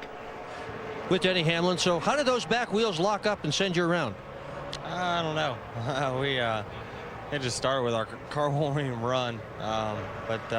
When stuff like that happens, and you get all worked up and try to make up for something that's not there. And our car was just a little bit free on our run. We broke at the same place we did during the practice session, but you're running a lot faster out here in these conditions, so you're carrying more speed. You're not necessarily going to stop faster, so we probably should have moved our point back a little bit. Missed that, and just kind of snowballed effect from there. Well, crew chief Mike Ford, however, said we're going to work together. We're going to get out of this, so you'll be fine tomorrow night. Thank you. And Mike, young race car drivers are like thoroughbred horses. When you start to put a horse in the gate and he doesn't want to go in, well, that's the same thing that happened to them down here with the 11 car. It wouldn't crank automatically. Everything escalates. Yep. Tension goes up. Everybody starts getting panicky, and then you got to go out and try to lay down a lap, and you end up in trouble. And if you're wondering about the third Gibbs teammate, Kyle Busch, he goes last tonight. Jeff Burton is on track. He's made 10 All-Star appearances, a best finish of 4th in 1998 and last year. Crew Chief Scott Miller, he'll be coming down pit road this time to the attention of that 31 pit group. Road now. I don't know what it's going to be like, but it looked pretty solid as long as he was down to 45 miles per hour and he crossed that commit line. I'd Felt say a little fast. Maybe it was all that tire smoke. 3, right here, right here. I think it was a little quick. Maybe not. Maybe right on the money, but if anything, a little quick. Well, And Aaron Smith working on the rear of the machine. Now, if you look at the top of his helmet, that's a light that he has configured for all of the night races. As he hits the lugs on that left rear, Burton's away 13-6. A lot of wheel spin for Jeff Burton. You could hear that engine going up and down. And I think that speed reflects it. That's not definitely one of the better pit road exit speeds. Now the entry onto pit road, Darrell, was legal. They have a 1 mile/hour tolerance that they give the teams in each of those segments. 45 is the speed limit. If you're over 46.00, you're busted. He used it, I guarantee you. I think you're right. It's going to be a pretty solid run for this 31 team, though, as long as we have no penalties. We'll end up 5th right now. And I'm mistaken. It's a 5 right there. 5 mile/hour tolerance. Hey, that's a lot of tolerance. That is. One thing I noticed. I tried to get it and shift it in gear and tried to short shift it, and I short shifted it too quick and got it down on speed on exit. Pretty good first lap for that 31 group. It really was. Here's the penalties in seconds that have been assessed, including Jimmy Johnson, whose run was disqualified when he stopped after his pit stop, stopped outside the box to have a lug nut put back on. Good that he got it back on. Bad that he didn't back up back into his pit box to do it. And I think you can look at the how big the penalties are and tell what the NASCAR and everybody else knows is the most important thing, and that would be getting on pit road a little quicker than anybody else. If you do that, that's a 20-second penalty. That's huge. Jamie McMurray in the Crown Royal Ford.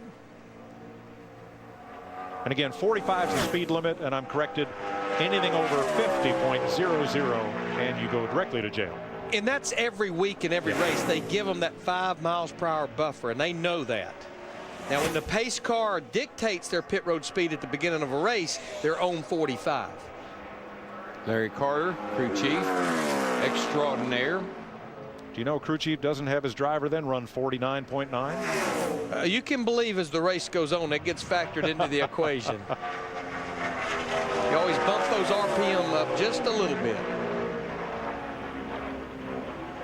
I'm still a little curious on that 11 car, though. Now, look at this. This is some big high arcing sweep down into pit lane here. Trying to straighten that entrance out early.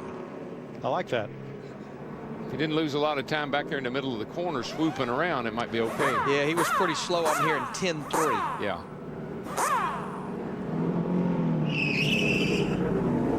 But again, a mistake-free run here could put Murray in the top dozen, or in the top half of the field. Matt? Car chief Todd Ziegler, the front changer, already going to work on the left side.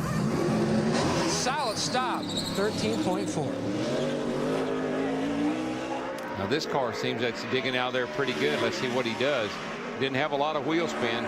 He left black marks all the way out onto the asphalt, Darrell. Yep.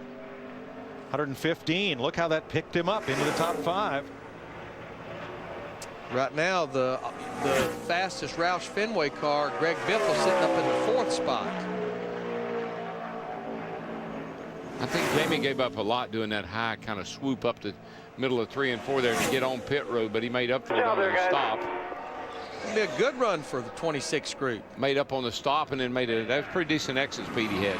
5th quickest. And he ends up only 1/10 of a second behind Greg Biffle. There you see the pit entry speed is 15th of 18. But other than that, really nice rebound and a great effort by Jamie Mack's crew. Tomorrow, NASCAR's biggest battle is right here on Speed. It's the NASCAR Sprint All-Star Race for $1 million in cash, and you can only see it here. Coverage begins 4 p.m. Eastern, 1 Pacific, live on Speed. Don't forget, during NASCAR Race Day, built by the Home Depot, we'll have the Pennzoil Platinum Victory Challenge, burnouts, donuts, and more.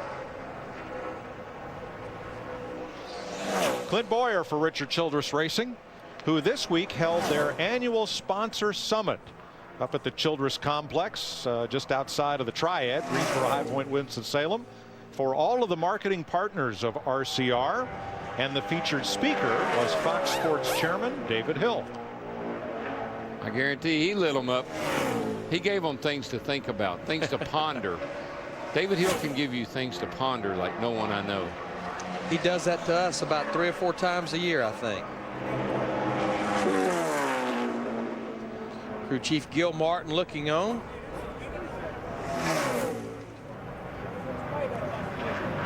Yeah, David Hill's favorite project right now certainly is Digger, as we all know. Oh, yes. And plush toys, license plates, and more. And Digger Night will be here on Speed. We're loaning Digger to Speed tomorrow night. Oh, that's nice. Kind of like that entrance. It's right up there amongst the better ones. Nail this thing. Stick it in the box here, buddy. A great shot as Clint Boyer pulls to a stop. You can see how he has the car positioned perfectly on the 2 big rubber marks from the previous drivers doing their burnouts leaving. Much like in drag racing, trying to get the best grip possible. Gil Martin stressed to him as they had trouble on the left rear. 14 flat, he stressed to him to make sure you position your car in the box there to help our exit off the concrete pad. Good launch. Yeah, good exit speed. Great exit speed for the 07. But I think what we saw with that pit stop, Mike, you talked about it earlier, with having the 2 tire carriers, the tire changers never take their hands off the gun and they never touch the tire. I think that's the pit crew coach, Matt Clark, and then their team trainer for this pit crew is Ray Wright. Matt actually came from Hendrick Motorsports. 8th for Clint Boyer. 2 minutes, 4.28 seconds. And there are his rankings in the different segments. It's a pretty good first lap for him, too. You see, it's 4th quickest. Well, 1 car to go. Now, right now, Mark Martin has the fastest first lap. Martin Truex, the quickest pit entry. Jeff Gordon, the quickest legal pit stop. And Kevin Harvick, the fastest exit speed. The question is, shall he that go last be first, or shall he that go last be somewhere in between? I mean this in a really good way. This could be really, really big in 2 different directions with this 18 car. Kyle Busch, in his 3rd All-Star race. He has not finished well in these events, but as we've all seen this year, Kyle Busch has a newfound maturity and ability to finish what he starts. And he's been finishing up front. By the way, he's on the pole for tonight's truck race by a whopping 0.4 of a second over Ron Hornaday. And he makes you watch what he does because you never know what he's going to do next. But you know it's going to be exciting. But you know you want to watch it and you want to see it. Bring it to us next time. Boys, I'm going to tell you what, he blew him in the water on that first lap. I won't even tell you what he ran, but it was big. Let's just say he's by far the fastest. First lap for the Wild Thing, who has been on the track most recently of these drivers, since he did qualify very late in the order for the truck race. Hang on now, get her wound up because it's coming. It's coming. Ooh, it's marginal. Oh, it's marginal. He's in there. Was it slow enough? There's a lug nut in the mouth there. There you go. 5, 4. He just breezed through the hole in the lug nut. 1, wheel straight, go straight. Slides to a stop. Kenny Barber doing it old style there with the lug nut in the mouth. Let's see if they can knock off a killer stop, killer lap on the racetrack. So far looking good, just under 10 seconds. Be ready, be ready, ready. Drops it down, 13.4. Pretty solid stop for those boys. And his speed was legal coming onto pit road. Speed was perfect. Exit speed, Bing, 119 ties Harvick for first. Tied for the fastest going off. Hello. The fastest coming on. I'm quite sure the fastest 1 lap speed and a pretty solid stop. If he just gets through 3 and 4. Get back to the finish line. Would you like yours in plain or would you like yours in peanut? M&M's for everyone. I mean, you see right there, it's a half a second right there. Very nice. Got that right. Hello. Well, he won the truck race pole by 0.4 of a second. What we got there? He has won the pole by half a second over Jeff Gordon. Can you imagine this race team? All these guys on this race team and what they are experiencing. Look at J.D. Gibbs. Right up in the middle of them. Yeah, boys. Wild Thing wins the pole. With a lot of help from his friends at Joe Gibbs Racing. Well, look at this right here. What did I tell you? The only car that even came close to running down in the 28-second bracket on lap 1.